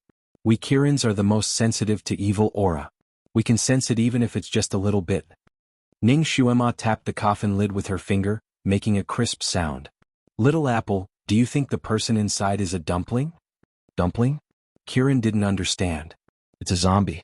Red-eyed, green-eyed, the kind that can strangle all living things to death." Ning Xuema told him the zombie movies and TV shows she had seen before. "No. Zombies have corpse aura. I can smell it." Kirin's answer was resolute and decisive. Obviously, it knew about zombies. Ning Xuema was finally relieved. She had just circled around the coffin. There weren't any legendary treasures around the coffin that could deal with zombies. For example, ink bucket, golden thread, glutinous rice, cross, etc. This meant that the person inside the crystal coffin wasn't sealed as a zombie. The reason why it didn't rot was probably because the crystal coffin was sealed well and the anti-corrosion measures were in place. She could tell just by looking at the zither inside. The zither was so bright and even the paint on it was flawless. It could be seen that the anti-corrosion technology was high-end. She was an expert in opening mechanisms, but she circled around the crystal coffin 7 or 8 times and still couldn't find a crack to open it. The coffin lid and the coffin body seemed to be one. They were completely fused together. There wasn't a single crack to be found. Kirin was impatient. "Master, why don't I bite it open?" Although it couldn't use its telekinesis in here, Kirin's body was very strong. Especially its teeth, which were as hard as diamonds. Not to mention crystal, it could even bite a hole in steel. Perhaps because it was a mythical beast, it had been locked underground for more than 1,000 years. Its teeth were still as white as jade, and it didn't have the usual yellowish teeth of a wild beast. Ning Xuema patted its teeth and signaled it to shut up. This was a cultural relic. Although she couldn't take the crystal coffin away even if it was well preserved, she couldn't bear to destroy such an exquisite cultural relic. Therefore she rejected Kirin's simple and crude method. Instead, she wandered around and adjusted the angle of the surrounding candles from time to time, allowing their light to reflect on the surface. But no matter which angle it was, the light refracted by the crystal coffin was the same, and there was no flaw in it. Kirin squatted beside her and watched her work. It was a little bored and looked at the thin chains on the crystal coffin. It was not allowed to gnaw on the crystal coffin, but it should be fine for it to gnaw on the thin chains, right? It wanted to grind its teeth. It shook its head and wagged its tail as it walked forward. First it used its claws to pull at the thin chains.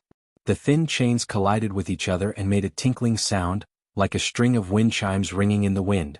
The sound was so nice. Kirin pulled at the chains one by one, and each chain made a different sound.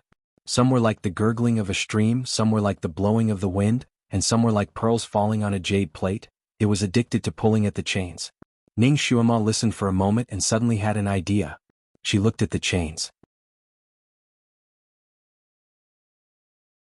Chapter 248. There were a total of 5 chains, and the zither strings in the crystal coffin also had 5 strings. The sound of each chain was like a musical note. Could it be that these chains could also play some kind of music? She let the little Qilin stand to one side first while she tried to fiddle with these crystal chains. She originally knew how to play the guqin, and at this moment the sound of these fine chains was so heavenly.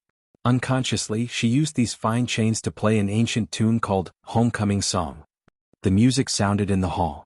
She felt something in her heart, and when she played she couldn't help but think of her hometown, the friends and the family she would never see again. This song was originally somewhat sorrowful, and when she played it in such a state of mind, it became even more sorrowful. Each note seemed to be alive as it wandered around the hall, circling around.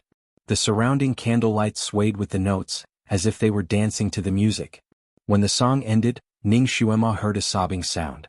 She looked up and saw that Kirin's big eyes were tearing up, and it was crying like a tearful Qilin. The corner of her mouth twitched. Kirin was too emotional. She raised her hand and rubbed its head. "Why are you crying?"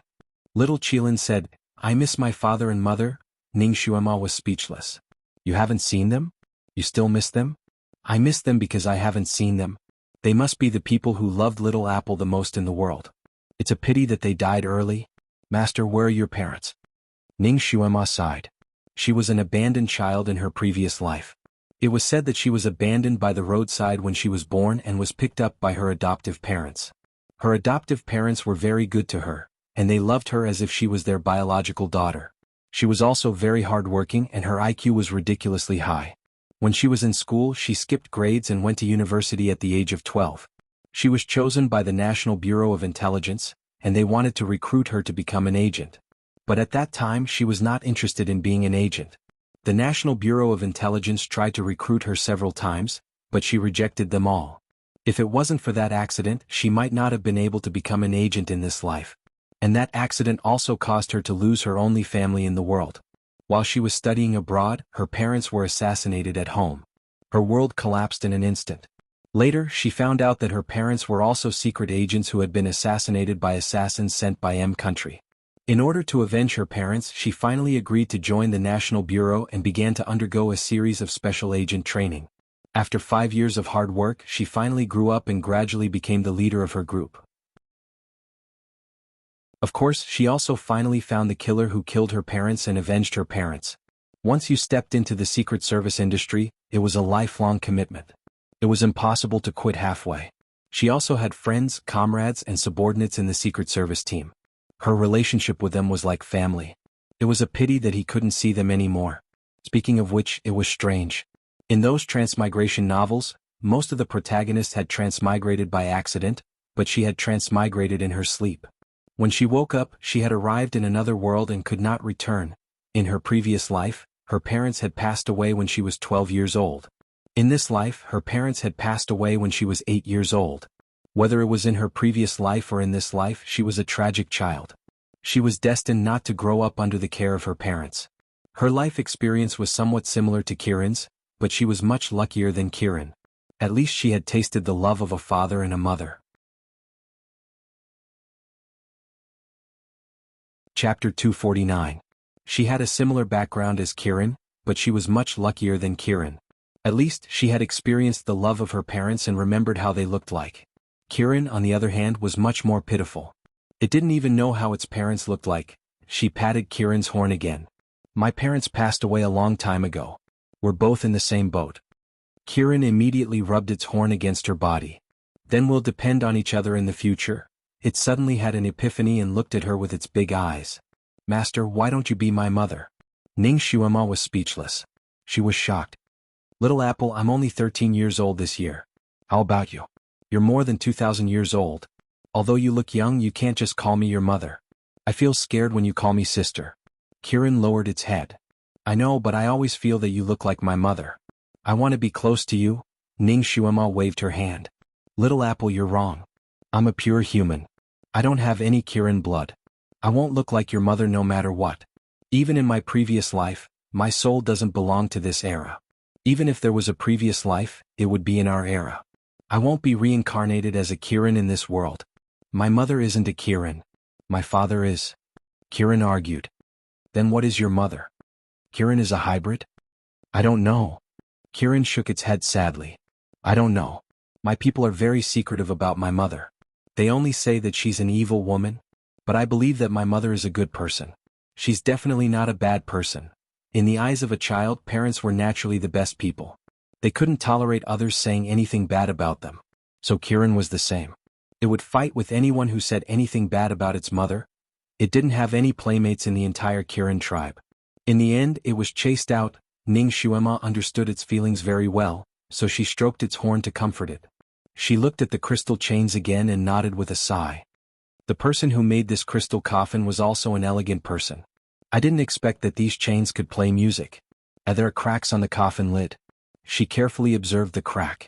The shape of the crack was like a tree with twigs and leaves.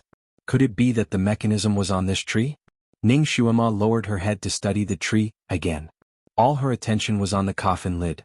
She didn't notice that the eyelashes of the red-clothed man who had been lying quietly in the coffin fluttered slightly, like the fluttering wings of a butterfly. Ning Xuema's fingers were caressing the tree, while the red-clothed man's palm was also pressing against the tree. Separated by the nearly transparent coffin lid, the two people's palms overlapped from time to time. Ning Xuema naturally noticed the pair of hands as well. The fingers on the pair of hands were slender and perfectly curved. Under the contrast of the crystal, they were as sparkling and translucent as mutton fat jade. It was a pair of beautiful hands. In her era, these hands could be used as a hand model. Oh, this person was also very good looking. He was a standard little fresh meat with picturesque features. It was hard to tell if he was a man or a woman. If Ning Xuema didn't see his Adam's apple and his tall and straight figure, she would probably think that he was a beauty too. This person must have been a demon who brought disaster to the country when he was alive, right? With such a beautiful appearance, who knew how many young girls' hearts were tied to the corner of his robe? It's a pity to die here at such a young age. Chapter 250. She looked at the Guqin again, and a thought suddenly came to her mind. She blurted out, "Could this person be the legendary demon ancestor?" Kirin's body trembled. No, it can't be, right? How could the demon ancestor be buried in such a desolate place? This tomb was too simple and crude. Ning Xuema tried her best to search for information about the demon ancestor in her mind, but the information she saw was pitifully little. This demon ancestor was said to be quite mysterious, and no one knew whether it was a man or a woman. The records about him or her were only a few words, and his or her face was very vague. She only heard that he or she liked luxury, and the place where he or she lived was beautifully decorated. If he or she died, the tomb would definitely be filled with jewelry, and it would not be as simple as it was now. If he or she was buried by an enemy in a hurry, there would definitely not be such a precious Guqin placed beside him or her. Moreover, this crystal coffin was also a priceless item, and the carvings on it were so lifelike. It was not something that could be done overnight. Looking at his gentle and serene face, it did not look like he or she was sealed, but was solemnly buried. If that was the case, the person in the coffin should not be the demon ancestor. She studied the pattern that had just cracked for a long time. She tried several methods, but they were all in vain. Little Qilin was a little impatient. They had already stayed here for no less than 6 hours.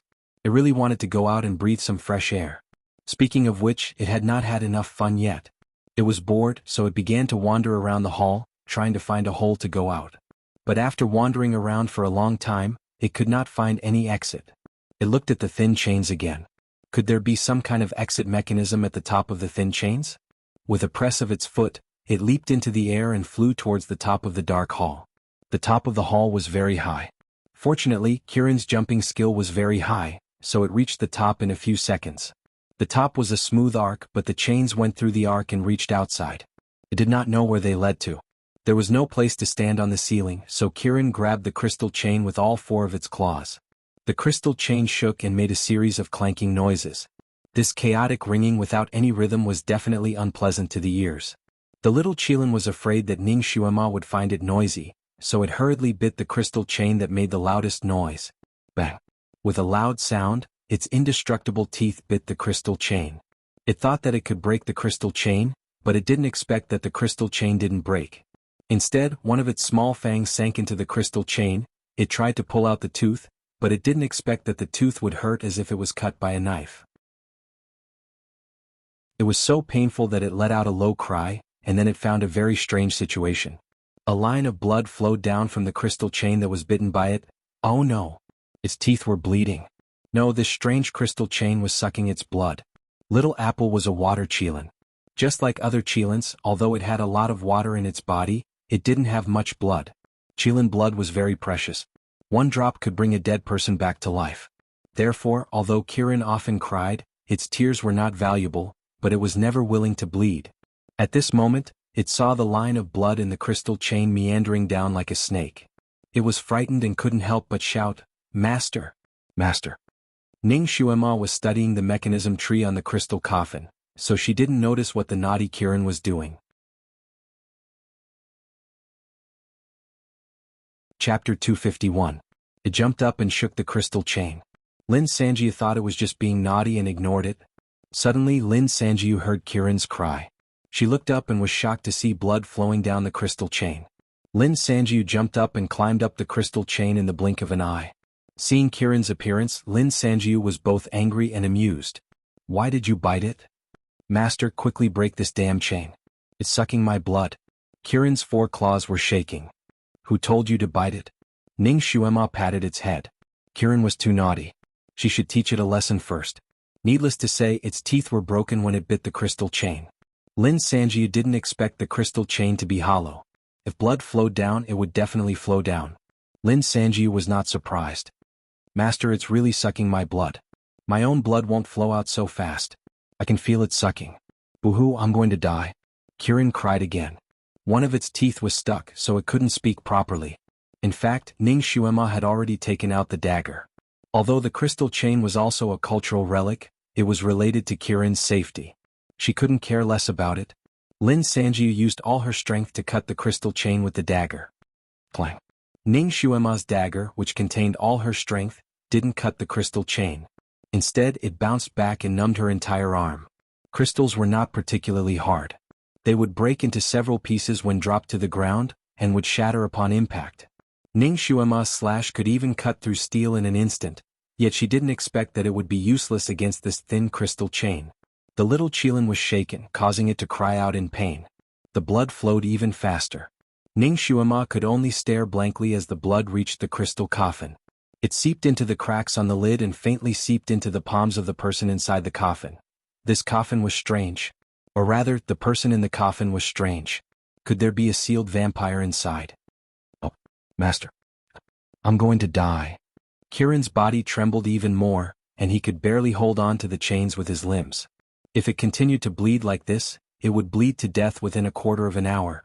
Ning Xuema made a prompt decision. Little apple, bear with it. She stabbed the knife into Kirin's gums and pried it open. Amidst Kirin's screams, the troublesome tooth was pulled out by her. The moment the tooth left Kirin's mouth, Kirin's bleeding finally stopped. Not a single drop of blood flowed out. My tooth. Kirin's heart ached as she looked at her tooth embedded in the crystal chain. If you lose your teeth, they'll grow back. If they don't grow back, I'll get you a fake tooth when I get back. We can't stay here any longer. Let's go. Ning Xuema patted Kirin's head and jumped down. Kirin didn't dare to delay and jumped down as well. The moment they landed, they heard a cracking sound from the crystal coffin. The tree pattern on the coffin was completely dyed red by Kirin's blood, and the side of the coffin lid suddenly split open. Then, the lid of the coffin slid to the side as if it was pushed by an invisible hand. The red-clothed, black-haired man in the coffin slowly sat up. Did he come back to life? The scales on Kirin's body almost stood up. Ning Xuema also held the dagger in her hand tightly and was ready to fight. She began to consider if she should pounce on him and stab him.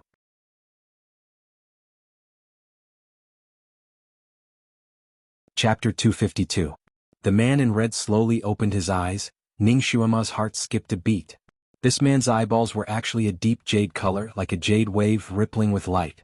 Finally, you're out. The man stretched his arms, then closed his eyes slightly as if he was sensing something and sighed softly. The air outside is so fresh. His voice was like a breeze, like a flowing spring, like a flower gently floating on the water, like the gentle call of a lark in the valley, indescribably gentle and appropriate. We saved you. Kirin opened her mouth to take credit. The man's voice was too gentle and magnetic, making people feel that he was easy to talk to. Oh really? That's great. The man's eyes finally fell on the woman and the beast. He slowly got up from the coffin, slowly stepped out, his movements graceful like a poem. His red clothes were like the rays of the sun on the horizon. There was no wind in the hall, but his red clothes fluttered with his movements. You will repay us, right? Kirin asked again. Such a man was as warm as the spring breeze in March, making people feel no hostility towards him. Therefore, Kirin's conditions were very smooth. Of course. The man in red smiled like a blooming flower, slowly blooming in the spring breeze. I can let you choose how you want to die. Kirin, its eyes widened. Are you kidding me? We're the ones who saved you. You want to kill us? The man in red's eyes were like spring water as he stared at Kirin. It's because you saved me that I let you make your own choice.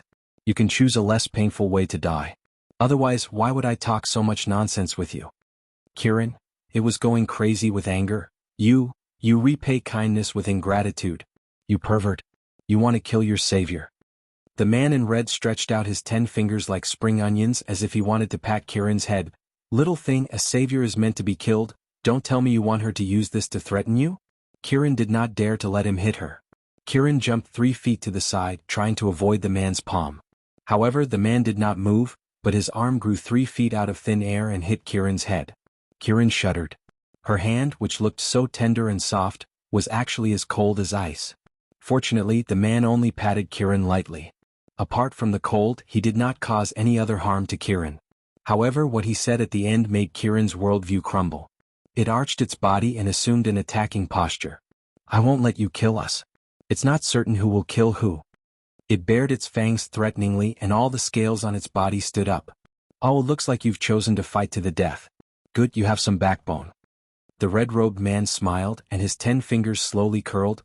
Are you the demon ancestor? Ning Xuema finally spoke. Her voice was indifferent and cold, as if she was not surprised that he would repay kindness with ingratitude.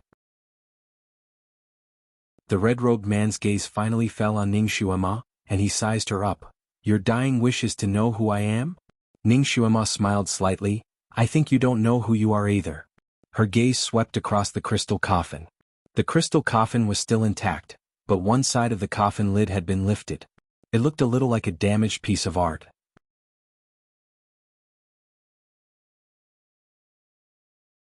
Chapter 253.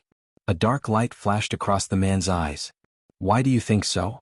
His eyes became even more focused, like sparkling waves that could drown a person in them. Ning Xuema smiled lazily. Then can you tell me who you are? I am. The man in red choked slightly then smiled. I was almost tricked by a little girl like you. Why should I tell you who I am? His eyes turned again. However, if this is your dying request, I can tell you. Ning Xuema shook her head. I have no interest in who you are. That's a pity? The man shook his head. Then I'll have to let you choose how you want to die. Although we saved you, we don't need you to repay us. We can mind our own business and pretend that we don't know each other. How about that? Ning Xuema stated her request. This man was obviously not an ordinary person. Although he had a smile on his face, the powerful aura that he exuded was extremely shocking. At first glance, it was obvious that he was a ruthless character who could kill millions of soldiers with a smile. It was obviously not wise to go against such a person, so Ning Xuema began to retreat in order to advance. No. The man shook his head. Then you'll break my vow. What vow? Ning Xuema began to have a bad feeling. The man in red slowly walked in front of the crystal coffin, and his slender fingers gently touched the lid of the coffin. All right, in order to let you know when you die, I'll tell you. I've been trapped in this crystal coffin for at least 2,000 years. When I found out that I was trapped in here, I made a promise in my heart that if anyone saved me in the next 1,000 years, I would give them countless treasures and make them the richest person in the world. However, no one came to save me. Ning Xuema, the man in red sighed again. 1,000 years passed, so I made another promise. If anyone could save me in the next 1,000 years, not only would I give them countless treasures, I would also give them the most respected position. I would treat them as my master and listen to their orders. Unfortunately, no one came to save me. However, after another 1,000 years, you became angry and swore that if anyone saved you, you would kill that person. You only let him choose how to die. Ning Xuema continued on his behalf. A hint of surprise flashed through the red-clothed man's eyes. Not bad. Little girl, you're really smart. You actually guessed it. Ning Xuema secretly rolled her eyes. What was so hard to guess? This guy was obviously copying the legend of the magic bottle from a foreign fairy tale. When he was a child, he had only seen the fairy tale as a joke. He had never thought that he would actually meet one after coming to this world. Was it true that fairy tales came from real life? Since you've already guessed it, it saves me a lot of effort. Now you can choose how you want to die. You should know that I will never go back on my oath. The red-clothed man lazily leaned against the crystal coffin and looked at Ning Xuema as if he was looking at a dead person. Ning Xuema was also looking at the crystal coffin. She couldn't help but curse in her heart. How good would it be if this guy was also trapped in a bottle? Then she would have a chance to trick him into entering the bottle again and seal this scourge forever. Now that he was in a crystal coffin, even if she tricked him into entering the coffin again, she wouldn't be able to seal him again. What should she do? What should she do? She quickly thought of all kinds of ways to escape, but she couldn't think of a perfect plan. Chapter 254. Kiran was furious. This is the first time I've heard of someone making such an oath. However, it won't be easy for you to kill us. We still don't know who will die in whose hands. It charged towards the red-clothed man. Ning Xuema's heart was startled. The red-clothed man kept talking nonsense without any intention of attacking because he was trying to figure out their real strength. Kiran's move had exposed his true strength. They were in trouble. In the time it took for her to think, the red-clothed man didn't dodge the little Chilin's attack. Instead, he lifted his sleeve slightly, and a pale golden light shot out from his palm. It went straight for the little Qilin's head. The moment it got close to the little Qilin, the pale golden light transformed into a sharp sword. Why couldn't she and Kirin use their telekinesis, but this man could? It was not fair. Ning Xuema shouted, "Dodge to the right." At the same time, the dagger in her hand flew out like a bolt of lightning, directly colliding with the pale golden phantom sword. Chi. With a soft sound, Ning Xuema's indestructible dagger turned into powder and scattered all over the ground. Her dagger. Ning Xuema furrowed her thin brows in pain. Fortunately, Kirin blocked the faint golden sword because of her move. It was able to dodge in time and its head was not cut open. Ning Xuema's dagger wasn't able to completely block the light golden sword's attack. After the light shattered Ning Xuema's dagger, it didn't lose any momentum and continued to strike the stone wall where the little Qilin was standing. Boom. With a loud sound, half of the stone wall collapsed and countless rocks rolled down. The sound was shocking. The little Qilin shuddered. If it was not for Ning Xuema's reminder, the sword would have hit its head. It was afraid that the man did not need to make another move. It would have been cut in half and died here. This man just casually made a move, but it was so powerful. No wonder he was so arrogant and asked them to choose how to die. Could he really be the legendary demon ancestor? Kirin took 2 steps back, not daring to attack blindly. It tried to activate the psychokinesis in its body. Damn it. He still couldn't use any of it. It seemed that it and its master were doomed today. If it had known earlier, it wouldn't have urged its master to get that Guqin. Kirin was filled with regret. Little girl, you're quite capable. You were actually able to block my attack. The man looked at Ning Xuema and smiled elegantly. I'm a little reluctant to kill you. Since you can't bear to, then just don't kill him. Ning Xuema also smiled. In fact, she was not sure, but on the surface she remained calm and did not show any signs of fear or nervousness. That won't do. I've always been a man of my word. The red-robed man shook his head. His tone was gentle, as if he was also helpless. So you're saying that you must make a move against us today? Ning Xuema simply sat down on a large rock and looked at him with a smile. His attitude was even more relaxed and calm, as if he had a card up his sleeve. I'm afraid so. The red-robed man sighed. His eyes turned slightly, looking at her and then at Kirin. I swore to kill the person who saved me. If it's one of you, then I can only kill one of you. Ning Xuema and Kirin's heart skipped a beat. The man smiled brightly like a blooming flower. Tell me who saved me.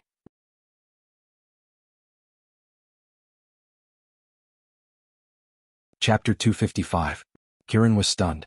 It opened its mouth as if it wanted to say something, but Ning Xuema gently patted its head, signaling it to shut up. The little Qilin was actually obedient. Sure enough, it shut its mouth and stared at Ning Xuema. Ning Xuema looked at the red-clothed man. Your Excellency's thoughts are quite sinister. Do you want us to kill each other? Sigh, to think that a little girl like you would see through it. The red-clothed man smiled gently, but I am a man of my word. I can only kill one of you. But the condition is that you have to kill the person who saved me. I can give the one who is left behind countless treasures so that he or she can live a peaceful and comfortable life. This red-clothed man was very vicious. However, this tactic of sowing discord was used so openly that no one could find a reason to refute it even if they wanted to. The little Qilin glanced at Ning Xuema and inwardly took a deep breath.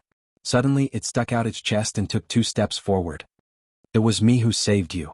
It has nothing to do with my master. Master, come and kill me. Ning Xuema was stunned. She didn't expect Kirin, who was always afraid of death and loved to cry, to have such courage. The red-clothed man looked up and smiled. What a loyal Kirin. You really made me look at you in a new light. Tell me, how did you save me? Kirin proudly said, it was my blood that seeped into your broken crystal chain. Then my blood opened the mechanism on the coffin lid. That's why you were able to jump out. Oh, the Kirin's blood is indeed one of the conditions to open my seal. The red-clothed man nodded, but as far as I know, there is another condition to open the seal. That is, you need to use the heaven-locking chain to play a beautiful song. Then the Kirin's blood will appear on the coffin lid. Was it you who used the chain to play the song? Kirin was stunned. It turned out that it was so troublesome to open the seal. And they had bumped into the right person. It also threw caution to the wind. Yes, it was me who used this broken chain to play the song. I didn't know it had this function. It was the one who messed with the chain to make the song, so it didn't think it was lying. The red-clothed man shook his head and looked at Ning Xuema. Little girl, what do you think? Ning Xuema smiled and asked, do you believe what it said? Of course not. The red-clothed man shook his head and slowly looked at Kirin's claws. Its claws can't play music. Ning Xuema didn't say anything when the little Qilin jumped up. Nonsense. Who said I can't play it? Do you want me to play one song for you? It leaped up and scurried to the coffin lid, using its small claws to fiddle with the chains. Strangely enough, when the crystal coffin was sealed, each of these chains made a different sound. Now, however, there was a series of clanging sounds. It was purely the sound of crystals hitting each other. The red-clothed man shook his head. Little fool, once the seal is opened, the heaven-locking chain won't make any music. You seem to have compromised. All right. I believe that you were the one who pulled out the song with your little paws. Since you want to die, I can't help it. Then he looked at Ning Xuema. Little girl, you can kill it now. Ning Xuema slowly got up and looked at the red-clothed man. She opened her hands and sighed, okay, as you wish. But my weapon was destroyed by you. I am empty-handed now. How can I kill it?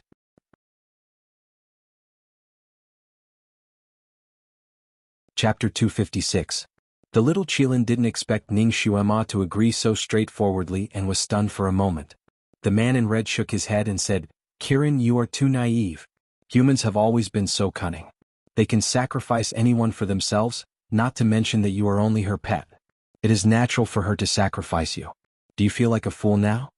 Kirin closed its mouth and did not speak again. The man in red glanced at it again and said, however, if you want to go back on your words, I will give you another chance. As long as you say that she saved me, I will let you go. You don't have to worry about the 10-year contract. As long as you agree to kill her, I will naturally break the contract for you. So even if she dies, you will not die. This man was obviously good at grasping people's weaknesses. He was very good at using psychological tactics. With just a few words, he could make the other party suspicious of each other and be on guard. If Kirin's mind was slightly weaker, it would be instigated to turn against Ning Xuema. This was the man in red's goal. He liked to see partners who had been through life and death together become enemies. When the man in red was talking to Kirin, Ning Xuema did not say anything. She only listened with a smile. Kirin looked at Ning Xuema, who was smiling at it. Ning Xuema's warm smile comforted it for no reason. It reminded it of its mother for no reason. It made up its mind and raised its head again. It shouted at the man in red, you don't have to talk nonsense. It was done by young master, it was done by young master. Although I regret saving you now, I will take responsibility for what I did. I will not implicate master. Stupid. The man in red spat out 2 words. A pale golden light flashed in his palm and a long sword instantly formed. You can use this sword to kill it. He raised his hand and the sword fell into Ning Xuema's palm. The sword was unexpectedly heavy. Ning Xuema staggered and almost fell under the weight of the sword. She hurriedly used the tip of her sword to prop herself up. A trace of disdain flashed through the red-clothed man's eyes. It seemed that this human girl didn't have much ability. She was suppressed to this extent by a single sword. His sword weighed at least 50 kilograms. Ning Xuema had to lift it twice before she could barely lift it. She flicked the blade of the sword with her finger. The sword buzzed and the air in the hall seemed to vibrate. Good sword. Ning Xuema praised. She raised her head and asked the man, if I kill it, will you really let me go? Of course. The man smiled, but there was a hint of mockery in his smile. Although you humans like to go back on your words, we won't. Then are you a devil or a demon? Ning Xuema raised her head and asked. That's none of your business. The red-robed man's face darkened. If you want to make a move, then make it quick. I hate dawdling people the most. Ning Xuema sighed and looked at Kirin. Little apple, I'm sorry. I have to kill you today. However, on account of your loyalty to me, I can let you die in a place closer to your favorite zither. She approached Kirin step by step. Kirin subconsciously stepped back toward the crystal coffin. The red-clothed man crossed his arms and leaned against the crystal coffin. A trace of passion flashed through his eyes. His favorite scene of killing each other was about to happen. Little apple, watch out for my sword. Ning Xuema shouted. She raised her sword and stabbed it toward Kirin's chest.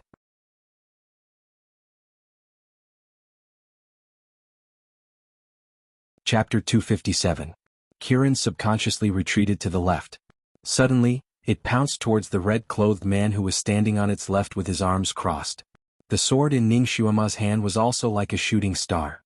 It turned in the middle and directly flew towards the red-clothed man's chest. Her movements were very skillful, without any of the sluggishness she had shown earlier. Sharp, straightforward, crafty, and as fast as lightning. Even the best sword-wielding expert would not be able to pull off such a move. The red-clothed man's face slightly changed when he was suddenly attacked. He obviously did not expect that this human and beast would dare to play tricks under his nose. Kirin's claw was aimed at his lower body, while Ning Xuema's attack was aimed at his upper body. In the blink of an eye, all of his escape routes had been sealed off by this human and beast. He really was a character. His body spun around, and two snow-white fingers shot out like lightning towards the treasured sword that was rushing towards him. Ning Xuema's thunderous attack was actually easily neutralized by him. The light golden sword was caught by him midway and stopped abruptly. At the same time he took advantage of the situation and kicked out, aiming at Kirin's nose. Who would have thought that Kirin's pounce was also a feint? Before it could reach the red-clothed man, its body rolled midway and avoided the red-clothed man's fatal kick. The red-clothed man waved his sleeve and held the light golden sword's hilt again. He sneered, "You want to scheme against me with just the two of you?" Speaking up to this point he suddenly paused. He subconsciously looked at his palm that was suddenly stinging with pain. Only then did he discover that there was a fine needle embedded in the hilt of his sword. The needle was extremely thin, but it was shining with a blue luster. Obviously it was highly toxic. Dark green beads of blood were seeping out of his jade-white palm. He was poisoned. This sword originally belonged to him. People did not have much vigilance when it came to things that originally belonged to them. He really did not expect that this sword would be poisoned by Ning Xuema when it was in her hand for just a moment. He actually had his suspicions that Ning Xuema was hiding her strength when she was almost pressed down by the sword. She was deliberately showing it to him to lower his guard. But this little girl was really too young. She was only 11 or 12 years old and was also the most lowly human. She would not take the risk to play tricks when she had a chance to live. Although the red-clothed man had his suspicions, he did not have his guard up. He felt that even if this girl suddenly attacked him with his skills, he would be able to block it. He could even turn the situation around in an instant and kill this girl.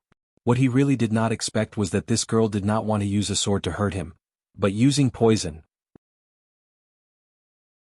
What was even worse was that she still had a trick up her sleeve. And it was this last trick of hers that made his body suddenly stop. He did not dare to take another step forward. He only narrowed his eyes at the girl standing in the crystal coffin and asked, "What are you doing?" Ning Xuema also looked at him with a smile. The legendary black wave zither was held in her left arm. Her right hand was like a knife that was placed on the zither strings. "What do you think?" "What would I do?" This little girl was even more cunning than a little fox. Her three moves were all linked together. Even an experienced person like him had fallen into her trap. The red-clothed man lowered his sleeves and looked at Ning Xuema with a faint flicker in his eyes. "You really are very smart. You actually made me fall into your trap."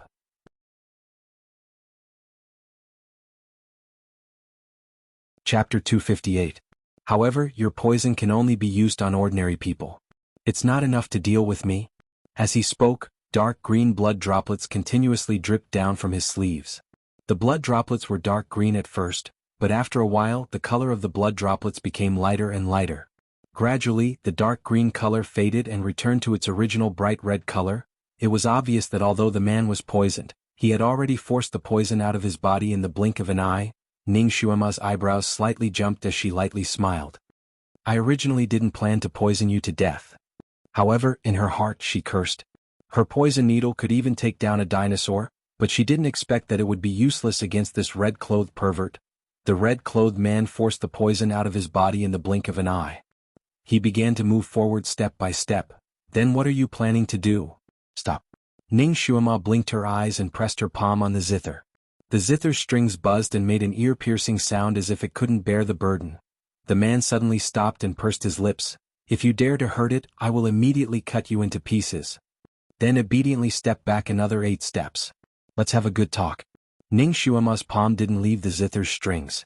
She secretly sighed in relief. This red-clothed pervert really cared about this zither. She had made the right move. The red-clothed man was also straightforward. His body moved back 8 steps like flowing water. Sure enough, he moved back 8 steps. "What do you want to talk to me about?" "Let go of the zither first." Ning Xuema gently raised her palm and no longer pressed on the zither's strings. However, she didn't move her hand away. She just pressed it lightly. Let's talk about the conditions again. Don't play tricks. You have already seen the power of my sword. Maybe it can't kill you, but it's more than enough to destroy this zither. The red-clothed man received her attack just now. He knew that the little girl was not lying. The little girl's power was much stronger than he expected. It was simply beyond his expectations. He slightly lowered his eyes and suddenly asked, "If your power is not psychokinesis, then what is it?" Ning Xuema curled her lips. No comment. Some things were more mysterious the more scruples people would have. Naturally, it was better to keep her secret. What a cunning girl. The man in red didn't pursue the matter any further. He just looked at her and said, "Little girl, you're very smart. I admire you." His pair of dark green eyes seemed to be sparkling. When he looked at her like this, she felt as if she was surrounded by his gentle gaze. Kirin had been standing beside Ning Xuema the whole time. It was also staring at the man in red, fearing that he would make trouble for them. At this moment, when its eyes met with the man's, its mind suddenly went blank and its body swayed. Ning Xuema's foot directly stepped on one of its front paws. Kirin felt refreshed from the pain. It glared at the man and said, "Hypnosis. Despicable." He no longer dared to look into the eyes of the red-clothed man. The red-clothed man raised his eyebrows slightly as a trace of surprise flashed across his eyes. His eyes were born with the ability to hypnotize people. Thousands of years ago, countless people had been hypnotized by him and died in his hands. Who would have thought that this little girl was not affected by his hypnosis at all and even had the strength to kick her companion awake? This little girl was not simple at all. "Why are you not affected by my hypnosis?" The red-clothed man immediately asked the question in his mind. Ning Xuema had dimples on her cheeks. This time she simply didn't answer. She just smiled.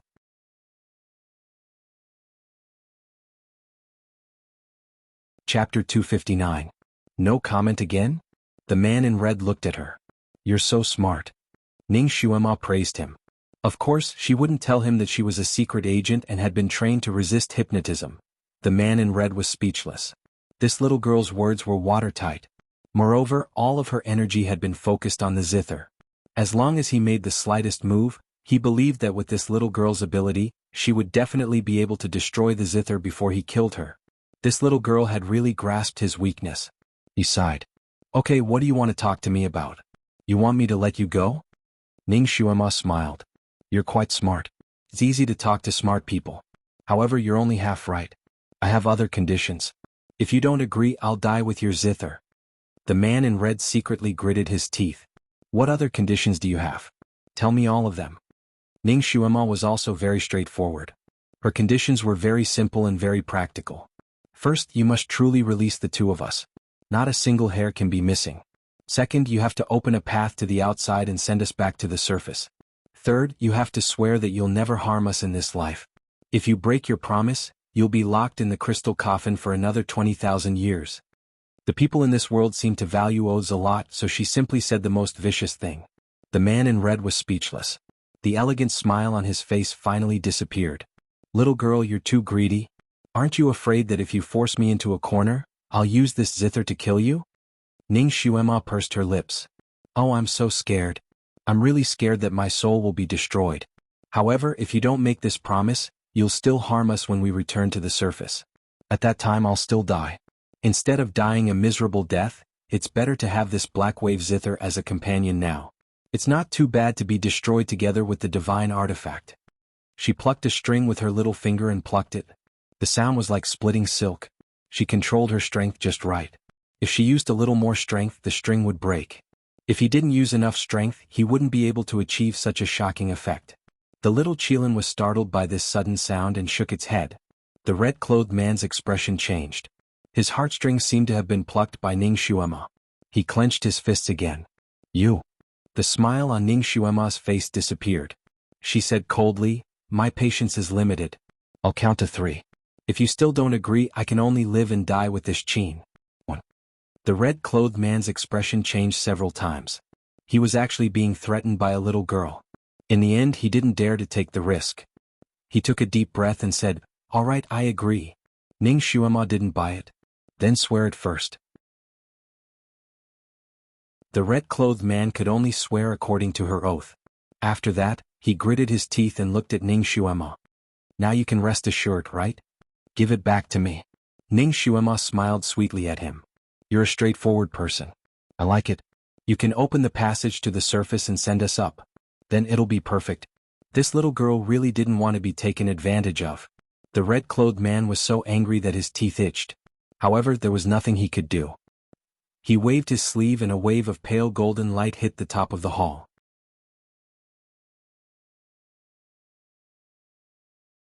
Chapter 260. Rumble. It was as if the heavens and the earth were falling apart, and a huge hole appeared in the ceiling of the hall. The ceiling was originally filled with rocks, but under the effect of the golden light, the rocks pushed each other to the sides, and the hole extended upwards layer by layer like a whirlpool. A quarter of an hour later, the ceiling suddenly lit up, and the long-awaited sunlight was revealed. At this moment, it was obviously night outside. Looking up from the hole, they saw a dark blue sky with a few stars shining in the sky. Kirin suddenly shouted, "Master, my telekinesis has recovered." His voice was full of excitement. Ning Xuema nodded. She also felt that the telekinesis in her body had returned, and it was flowing slowly in her blood. Needless to say, there was a special magnetic field in this enclosed space. This magnetic field prevented outsiders like her and Kirin from using their telekinesis, but it did not hinder the man in red. It seemed like the person who sealed the red-robed man here was quite nice to him. Who was the one who sealed you in this coffin? Ning Xuema suddenly asked him. The man in red glanced at her and gave her an ambiguous answer. Why don't you take a guess? How could she guess? She did not know the history of 2,000 years ago. She smiled. Actually, the person who sealed you was quite nice to you. He did not want to kill you completely. The man in red froze and his eyes flickered. How did you know? I guessed. Ning Xuema answered straightforwardly. She used her finger to point at the crystal chains. These hollow chains lead to the ground, right? It is these chains that suck the flesh and blood of passing animals on the ground, and then flow back to your body so that you will not starve to death without eating for thousands of years. She had already seen the skeleton of the demon tiger above, and it was right next to these chains. At that time, these chains did not appear on the ground because of a special spell. Now, the hole opened from the inside and it happened to be right next to the chains. Therefore, Ning Xuema immediately deduced the real purpose of these chains after a glance. She also knew why the demon tiger was sucked dry in such a short time. The man in red's curly eyelashes trembled, and his pale lips slightly pursed.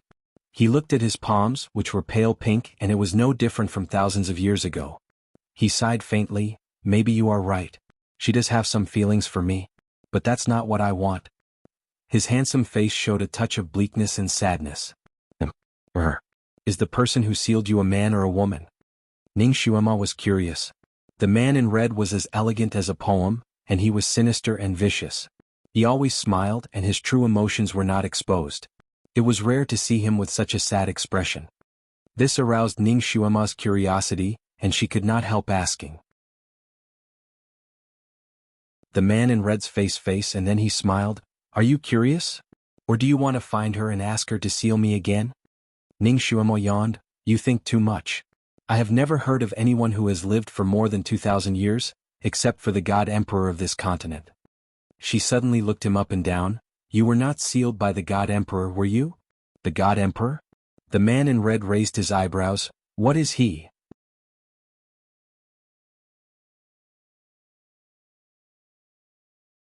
Chapter 261.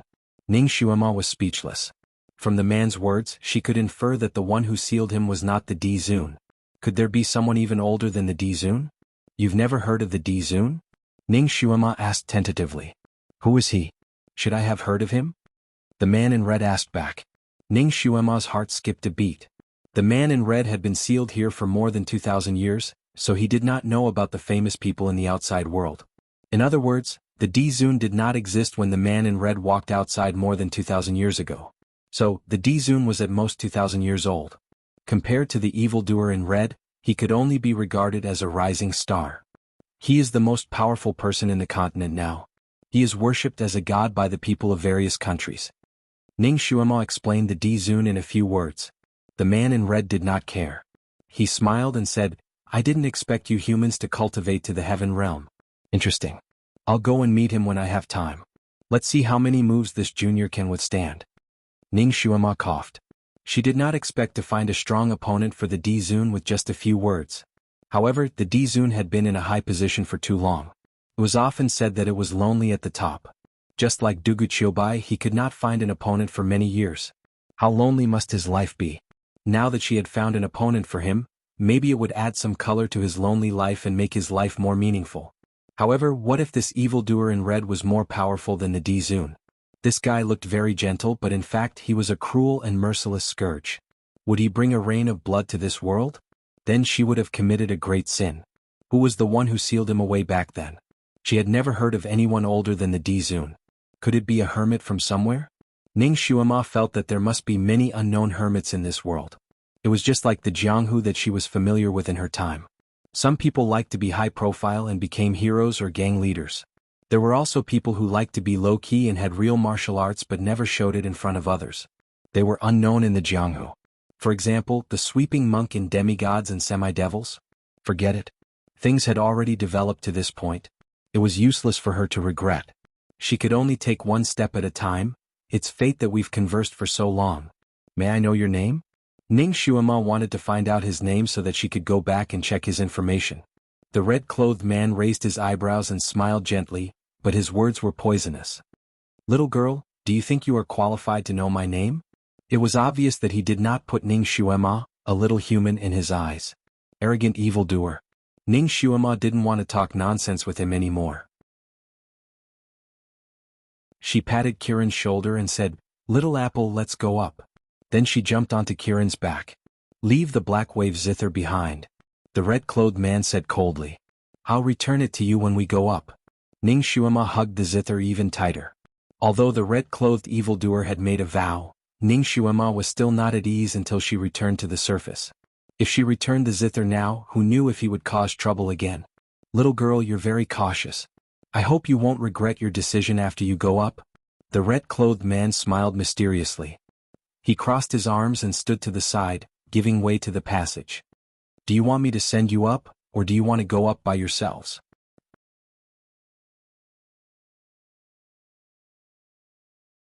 Chapter 262. Let's go up by ourselves. Kirin interrupted. Now that it had recovered its psychokinesis, it would not take much effort to get out of the cave. Kirin stomped on the ground with its 4 hooves and jumped up 30 to 40 feet high. When it was about to run out of energy, it kicked off the stone wall and jumped up a few more feet. The man in red had no intention of playing tricks. He crossed his arms and said, "Be careful. It's okay if you fall to your deaths, but don't break my guqin."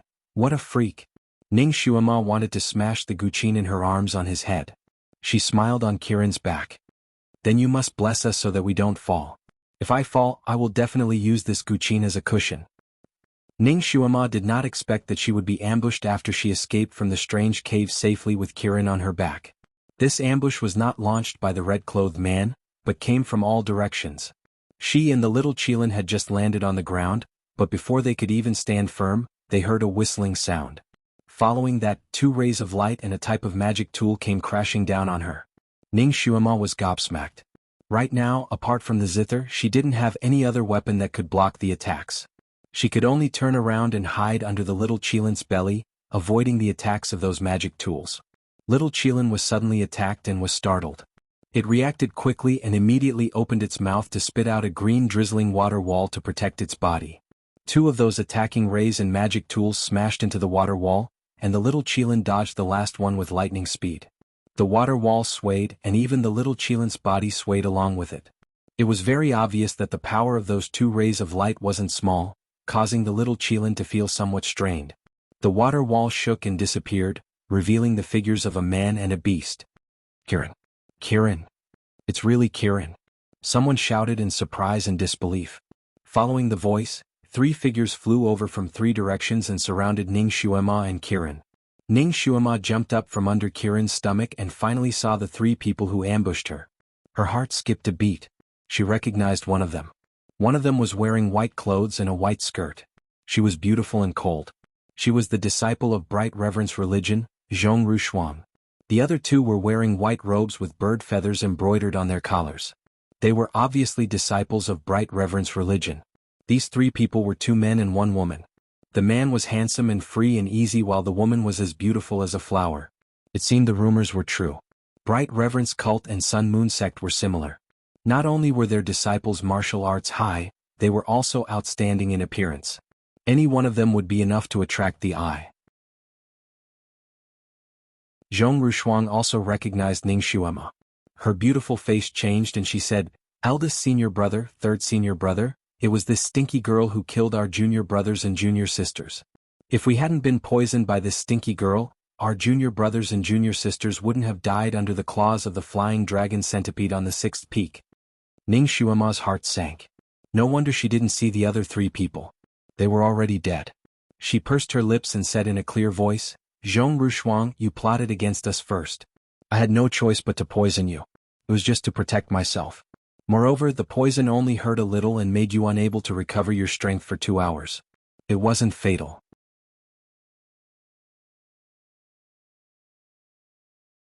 Chapter 263. You only need to rest here for 6 hours and you will be able to recover. I clearly told you this before I left. You didn't do as I said and lost your lives for no reason. What does that have to do with me? Zhong Rushuang said angrily, "You little witch, you're talking nonsense. How can you be justified when you poisoned us? If you didn't poison us, why would my 3 junior brothers and sisters suddenly lose their strength during the fight? You lost your strength during the fight because you were poisoned by the flying dragon centipede. Don't blame others for your own incompetence." Ning Xuemo replied bluntly. Her eyes narrowed again. "Zhong Rushuang, you're just making up excuses to take revenge, aren't you? Have you forgotten the oath you swore?" Zhong Rushuang's expression changed slightly. "I didn't want to take revenge on you. Then why are you and your senior brothers stopping me now? You can't be here to catch up, right?" Ning Xuema interrupted her coldly. "Or have you forgotten the oath you swore? Do you want me to repeat it for you? You've broken the oath.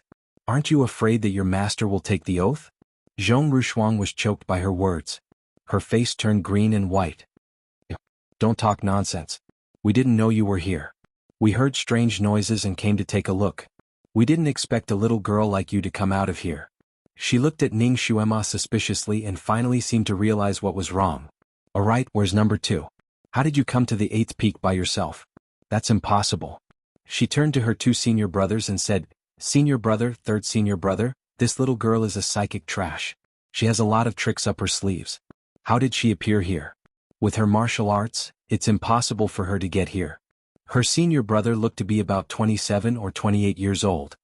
He was handsome and calm and his bearing was quite calm. He glanced at Ning Xuema and said indifferently, "There must be a demon behind this. This little girl is probably a demon." Her 3rd senior brother immediately said, "That's right. A trash like her can't possibly come to the 8th peak." He was afraid that she was some kind of demon in disguise. It was possible that she had managed to deceive number 2. Now that number 2 was not by her side, perhaps he had already been killed by her. We righteous sects take it upon ourselves to subdue demons and exterminate devils. Since we've encountered such a monster, we have to exterminate it. Zhong Rushuang's eyes lit up. She snorted coldly at Ning Xuema. That's right. Since he had seen a demon, how could he not get rid of him? Little demoness, I'm not here to seek revenge from you. I'm here to exterminate the devil and defend the Tao. The 3 of them finally found a reason to get rid of Ning Xuema, and it was so open and above board. They didn't want to be polite anymore and each of them took out their weapons. Ning Xuema lightly clapped her hands, giving them 3 claps. "Not bad. That's right, in order to deal with a defenseless little girl, you guys actually put in so much effort and even came up with such a bunch of nonsensical reasons. It's really been hard on you guys. So, the disciples of Bright Reverence religion are only SOSO. I've learned a lot. I've learned a lot."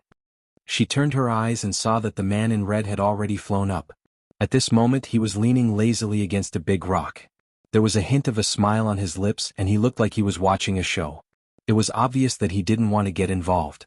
She hugged her zither even tighter, then looked at the 3 of them and smiled. "Are you guys going to attack together? Or are you guys going to take turns to fight?" She had seen Zhong Rushuang's abilities. She should have reached the 8th level of the human realm.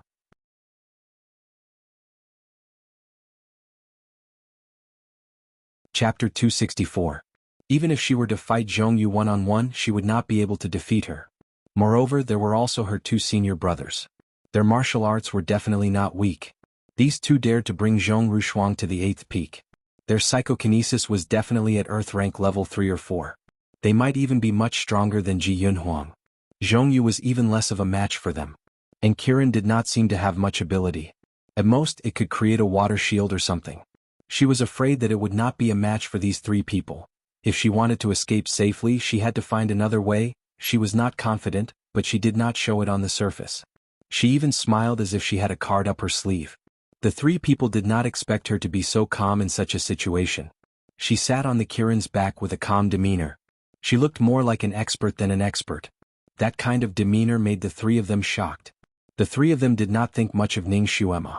Who would really take a good-for-nothing as an opponent? Moreover, the other party was a little girl who had not even reached marriageable age yet. They came up with so many excuses just now because they wanted to label Ning Xuema as a witch so that they could get rid of her openly and snatch the Kiran beside her. In their hearts, they still did not believe that Ning Xuema had any real ability. Perhaps she was lucky to be able to reach the 8th peak. But now that they saw her full of confidence, they suddenly felt a little uncertain. Perhaps this little girl really did know some kind of witchcraft? Otherwise, why would the divine beast Kiran let her sit on it so obediently? How was it possible for her to come here unscathed? Who was the red-robed man behind her? Something was wrong. Something was very wrong. The three of them looked at each other and read the words "end this quickly" in each other's eyes. The senior brother sneered, "There's no need to pay attention to so much when dealing with evil. You which look young, but you might be an old monster who has lived for thousands of years. Second brother, Sister Shuang, let's go together." At this moment, the three of them had a tacit understanding and thought of the same thing. They looked at each other and immediately made their moves. 3 different colored lights swept towards Ning Xuema. The three of them cooperated very well. One of them attacked Ning Xuema's lower body, one attacked her chest, and the last one attacked her head. Each ray of light transformed into more than 10 rays of light in the air. As the light flashed, they had already enveloped Ning Xuema's entire body. Ning Xuema screamed and swung the zither in her arms to block the balls of light. "Damn it, is Guqing." The red-clothed man who had been watching the show cursed in a low voice. His figure flashed and he waved his sleeve. A light golden sword instantly took shape, and spun in front of Ning Xuema like a whirlwind. All the light balls that were approaching Ning Xuema were shattered into pieces. "Damn brat, you ruined my zither. I want your life." The red-clothed man's tone was unkind as he stared at Ning Xuema's fingers. This brat's 5 fingers were hooked onto the strings of the zither. As long as she exerted a little force, these strings would break. Because he cared too much, he was even more worried and did not dare to snatch the zither. The three of them were shocked. Although they had noticed the red-clothed man since a long time ago, it was better to avoid unnecessary trouble. As long as the red-clothed man didn't interfere in this dispute, they didn't intend to pay attention to him for the time being. However, they did not expect that the red-clothed man would make a move at the crucial moment. Moreover, his move was so powerful that he broke their combo so easily. "Who are you? Why are you helping this witch?" the senior brother asked in a low voice.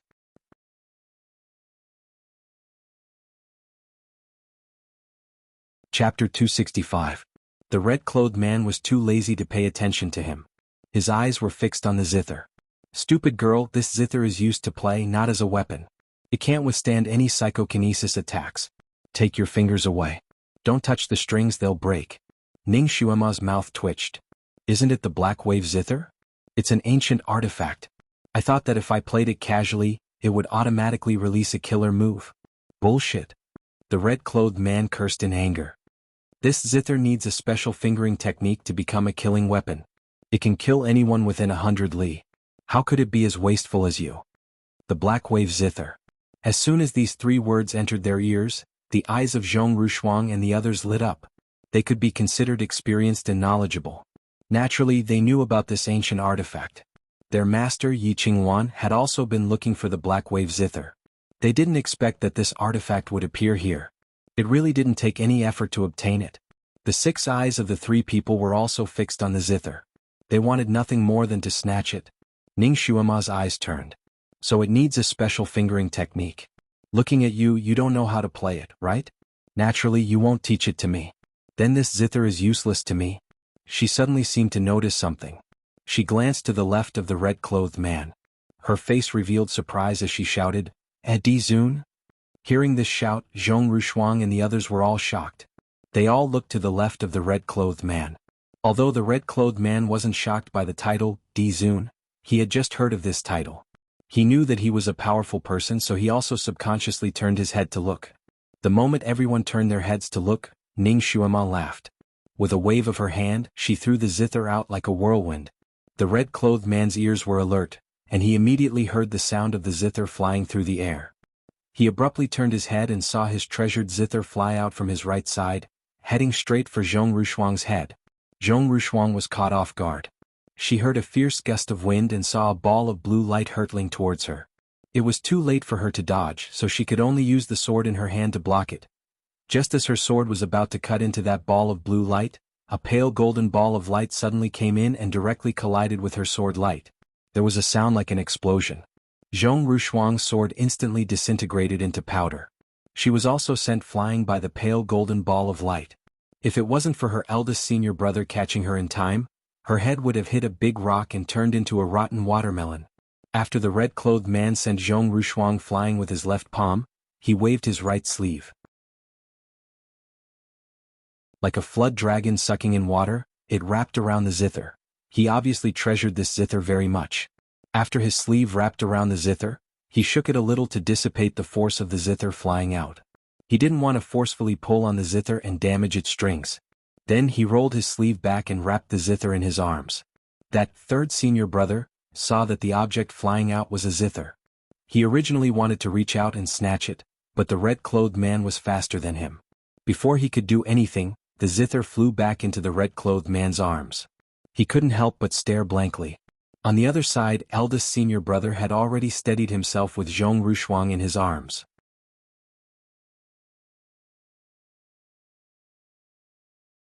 Chapter 266.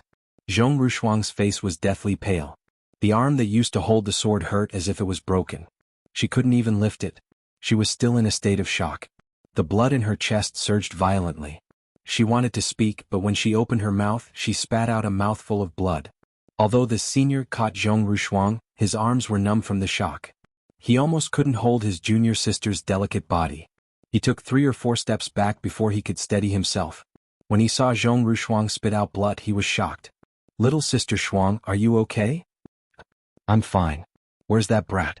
Zhong Rushuang was almost gnashing her teeth. Only then did the other two remember Ning Xuema, who had caused this series of unforeseen events. They looked around, but there was no trace of that brat. There was no need to ask. Ning Xuema had taken advantage of the moment when they were fighting over the zither and the person. She had taken the opportunity to escape at the most chaotic moment. What a little fox. The man in red naturally also noticed that Ning Xuema had run away. He shook his head. It wasn't clear whether his tone was praise or helplessness. His zither had returned to his arms intact, so he wasn't in a bad mood. There was even a faint smile at the corner of his lips. Although he looked down on humans, he still admired Ning Xuema, who was as cunning as a fox and full of wisdom. What a smart little girl. She actually used such a trick to escape and quietly pulled him, who was just watching the show, in. He looked down and carefully examined the zither in his arms. He took out a snow-white silk handkerchief from somewhere and wiped the strings and body of the zither. He wiped it very carefully and meticulously.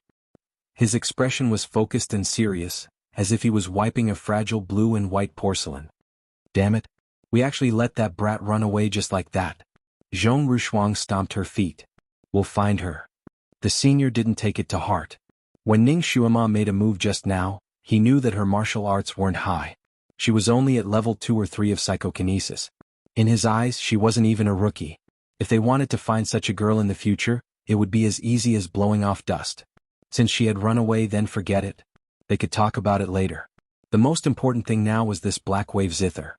This was their top priority right now. His gaze descended onto the red-clothed man. Through that exchange of blows, he'd already noticed that this man before him wasn't simple at all. He was not someone who could be easily dealt with. However, if the 3 of them joined forces and used their special magic tools, they should have a chance of winning. "Who are you?" Eldest senior brother asked, secretly sending a secret signal to his junior brothers and sisters. The 2 of them understood and quietly moved a few steps, seizing the advantageous terrain. The man's features were elegant. He was clearly dressed in a fiery red robe, but his entire person was as gentle as water. Under the starlight, his temperament was as enchanting as the moonlight. He was still wiping the zither with his head lowered, as if he didn't notice that the three of them had already surrounded him. Hearing the question of the eldest senior brother, he didn't even raise his head. I don't want to tell you. Why? You don't dare? Yin Rushuang added. Because it's useless. The man in red continued to wipe his zither slowly. This argument was quite fresh and also quite choking. Third senior brother sneered. Why do you say that? A real man doesn't change his name or his surname. What's the point of hiding like this? Could it be that your name is shameful?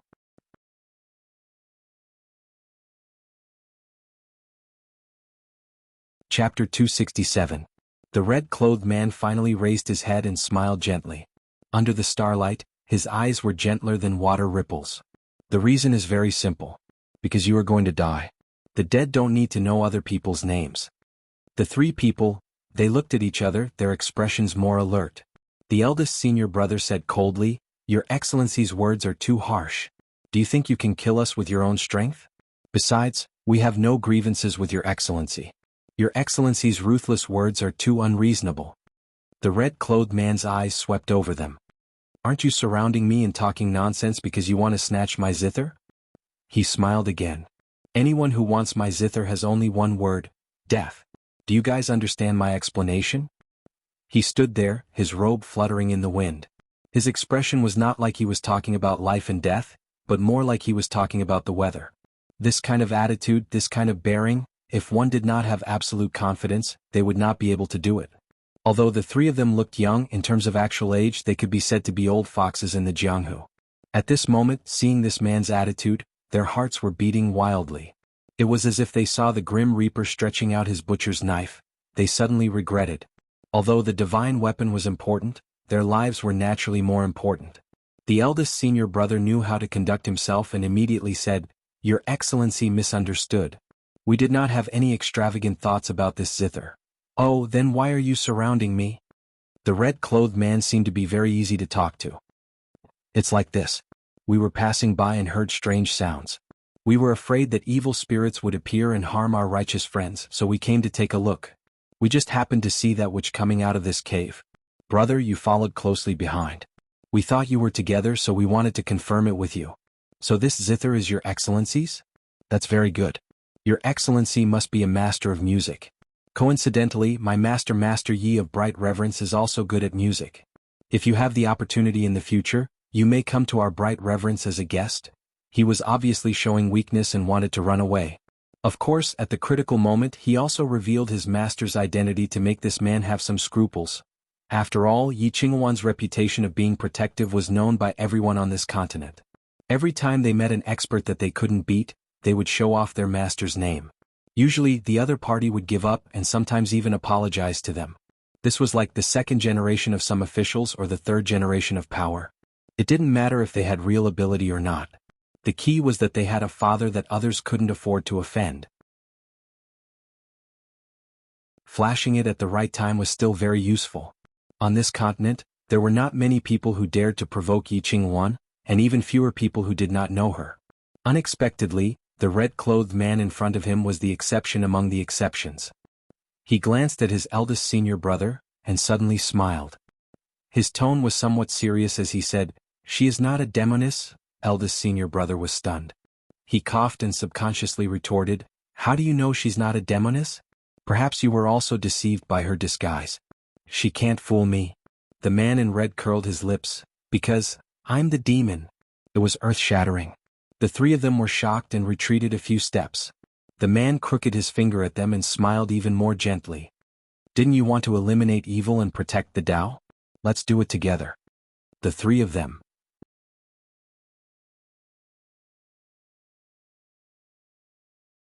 Chapter 268. A faint golden light rose from the ground and engulfed the entire rocky slope in an instant. Kirin ran as if it was flying. It ran through the rugged mountain as if it was flat ground. In less than an hour it ran down the 8th peak, the 7th peak and headed towards the 6th peak. Master, you actually used this method to run away. Didn't you say that when enemies meet on a narrow path the courageous will win? Kirin didn't understand why Ning Xuema would run away without a fight. Little idiot, when enemies meet on a narrow path the courageous will win.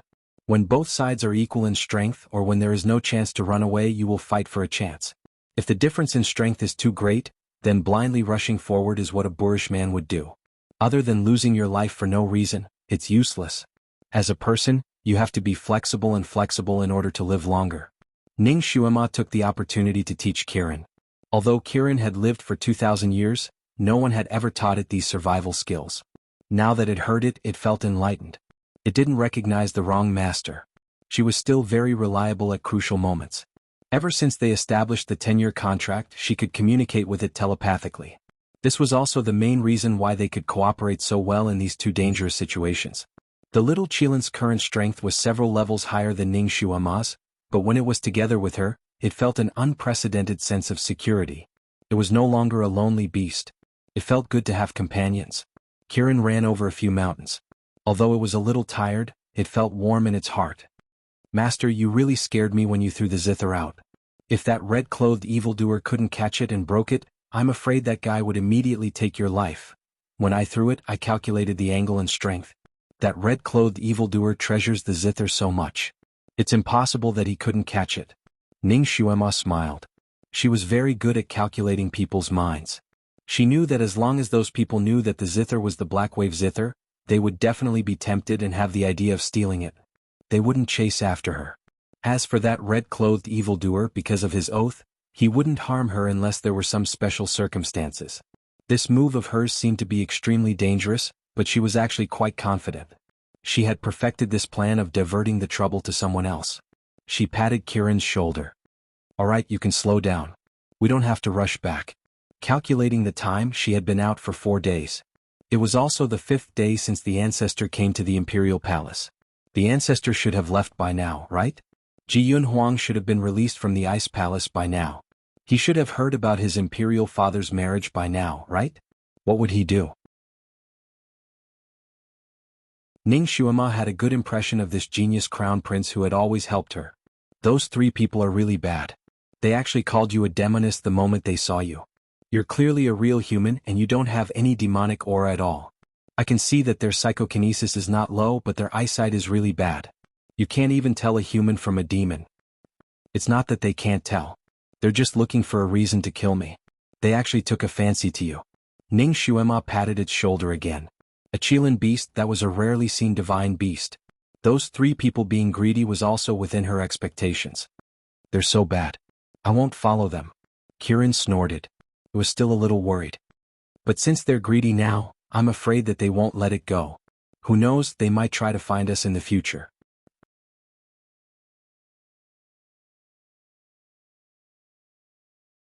Chapter 269.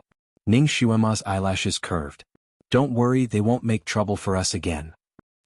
The red-clothed evildoer will swiftly finish them off. They won't be able to walk down Tianshu Mountain alive. The red-clothed evildoer does indeed have the strength, but master, how do you know he will kill them? What if he just beat them back? They suffered a loss at the hands of the red-clothed evildoer. I'm afraid they will turn around and make trouble for us. Ning Xuema smiled. Do you think the red-clothed evildoer is a bodhisattva? That guy is very vicious. Once those 3 people have the idea of snatching his zither, it's time for them to die. Besides, he just suffered a loss at our hands, he's in a bad mood, and those people just happened to deliver themselves to his door. Kirin nodded. Master's plan of killing with a borrowed knife was really good. But there was still one thing it did not understand, so it asked, Master, in fact we didn't have to run away, the red-clothed evildoer treasures his zither so much. You only need to threaten him with the zither, he will definitely help you and send those people away. Isn't that safer? Ning Xuema patted Kirin's head. Not simple, little apple, you can actually think of this plan. You're really smart. Praised, Kirin immediately felt proud, its pair of eyes like crescent moons. Such a smart master is praising it for being smart? But if even it could think of this plan, how could master not think of it? Why is that? It did not want its master to change the topic, so it asked again, indicating that it was not easy to fool. Ning Xuema rubbed the space between her eyebrows. The reason why she did that was because she knew that the red-clothed evildoer was not someone who could be easily threatened. Even if she used the zither to threaten him, he would have no choice but to make a move. His heart would definitely be indignant and he would most likely go easy on those people, scaring them away. It would also leave her with a big hidden danger.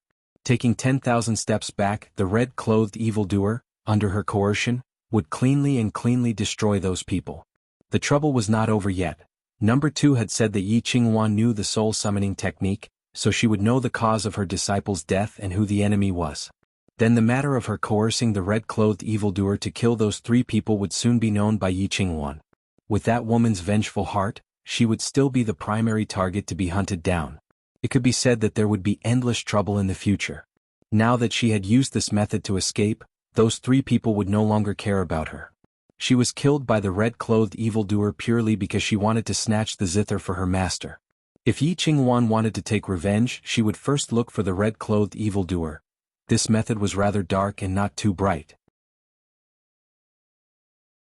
Ning Xuema felt that the little Qilin was still a pure and innocent little Qilin. It was better not to let it understand this kind of immoral method. So she patted Kirin's big head and said, "I didn't think of it at the time, so I used a more complicated method. My Kirin is still the smartest. Come on, work hard." Kirin had rarely been praised in his life, and now he was in high spirits again. "Master, do you think the pervert in red will chase after us?" Kirin was more afraid of him. "Don't worry, he won't. He swore not to hurt us, he won't go back on his words." Kirin was slightly relieved, then suddenly remembered something. "That's right, Master, the people in this world usually make an oath in front of the gods. An oath has a strong restrictive effect on people or immortals, but it has no effect on demons. Demons can only swear in front of the demon ancestor. That red-clothed evildoer is not an immortal, right? When he swore, was it in front of the gods or the demon ancestor?"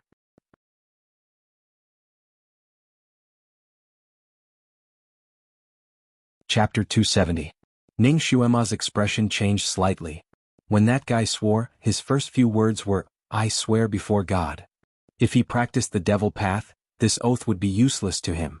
"Little thing, why didn't you say so earlier?" Ning Xuema felt a headache coming on. "I was locked up for too long, so I forgot." Perhaps after 1,000 years, the pattern of oaths had changed. No matter if it was an immortal or a demon, an oath was binding.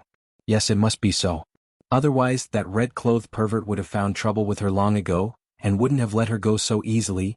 She felt a faint chill on her back, so she asked Kirin to walk faster. She'd better go back to Marquis Jingyuan's mansion first. She had drifted outside for several days and had been on the brink of death several times. She somewhat missed the big bed and delicious food in the mansion.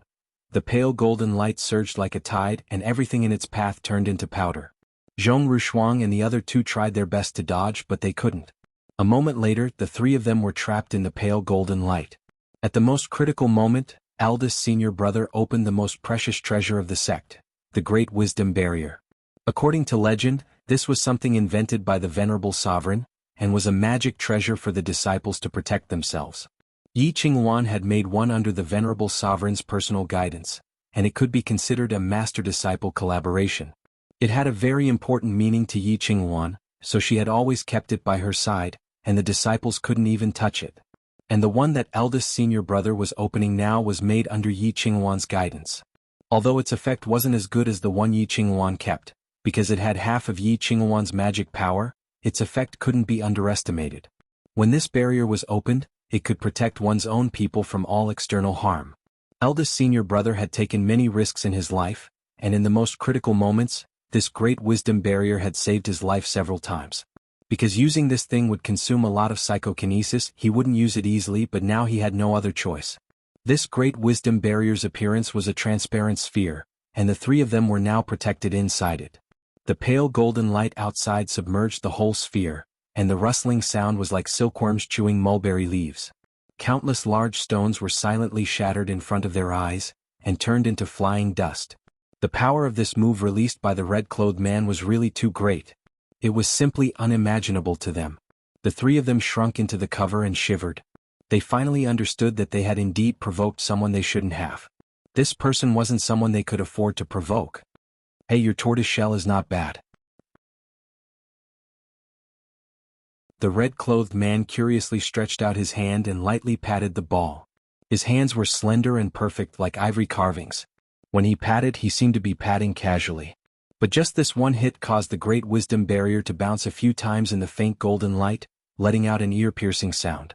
It became thinner bit by bit, like a soap bubble about to burst at any moment. The faces of Zhong Rushuang and the other 2 changed drastically. Under the shadow of death, Zhong Rushuang finally collapsed. She screamed from inside, shouting out her life-saving magic weapon that had worked every single time. You can't kill us. You won't have a good ending if you kill us. My master knows the soul summoning technique. If you kill our physical bodies, my master will summon our souls for questioning. Once she finds out that you are the murderer, you will be in big trouble. My master will avenge us and teach you a lesson that will make you wish you were dead. You're tuning in to the Han Li's Wuxia Adventures YouTube channel. We're so grateful for your support, and don't forget to subscribe to join us on this incredible journey through captivating stories.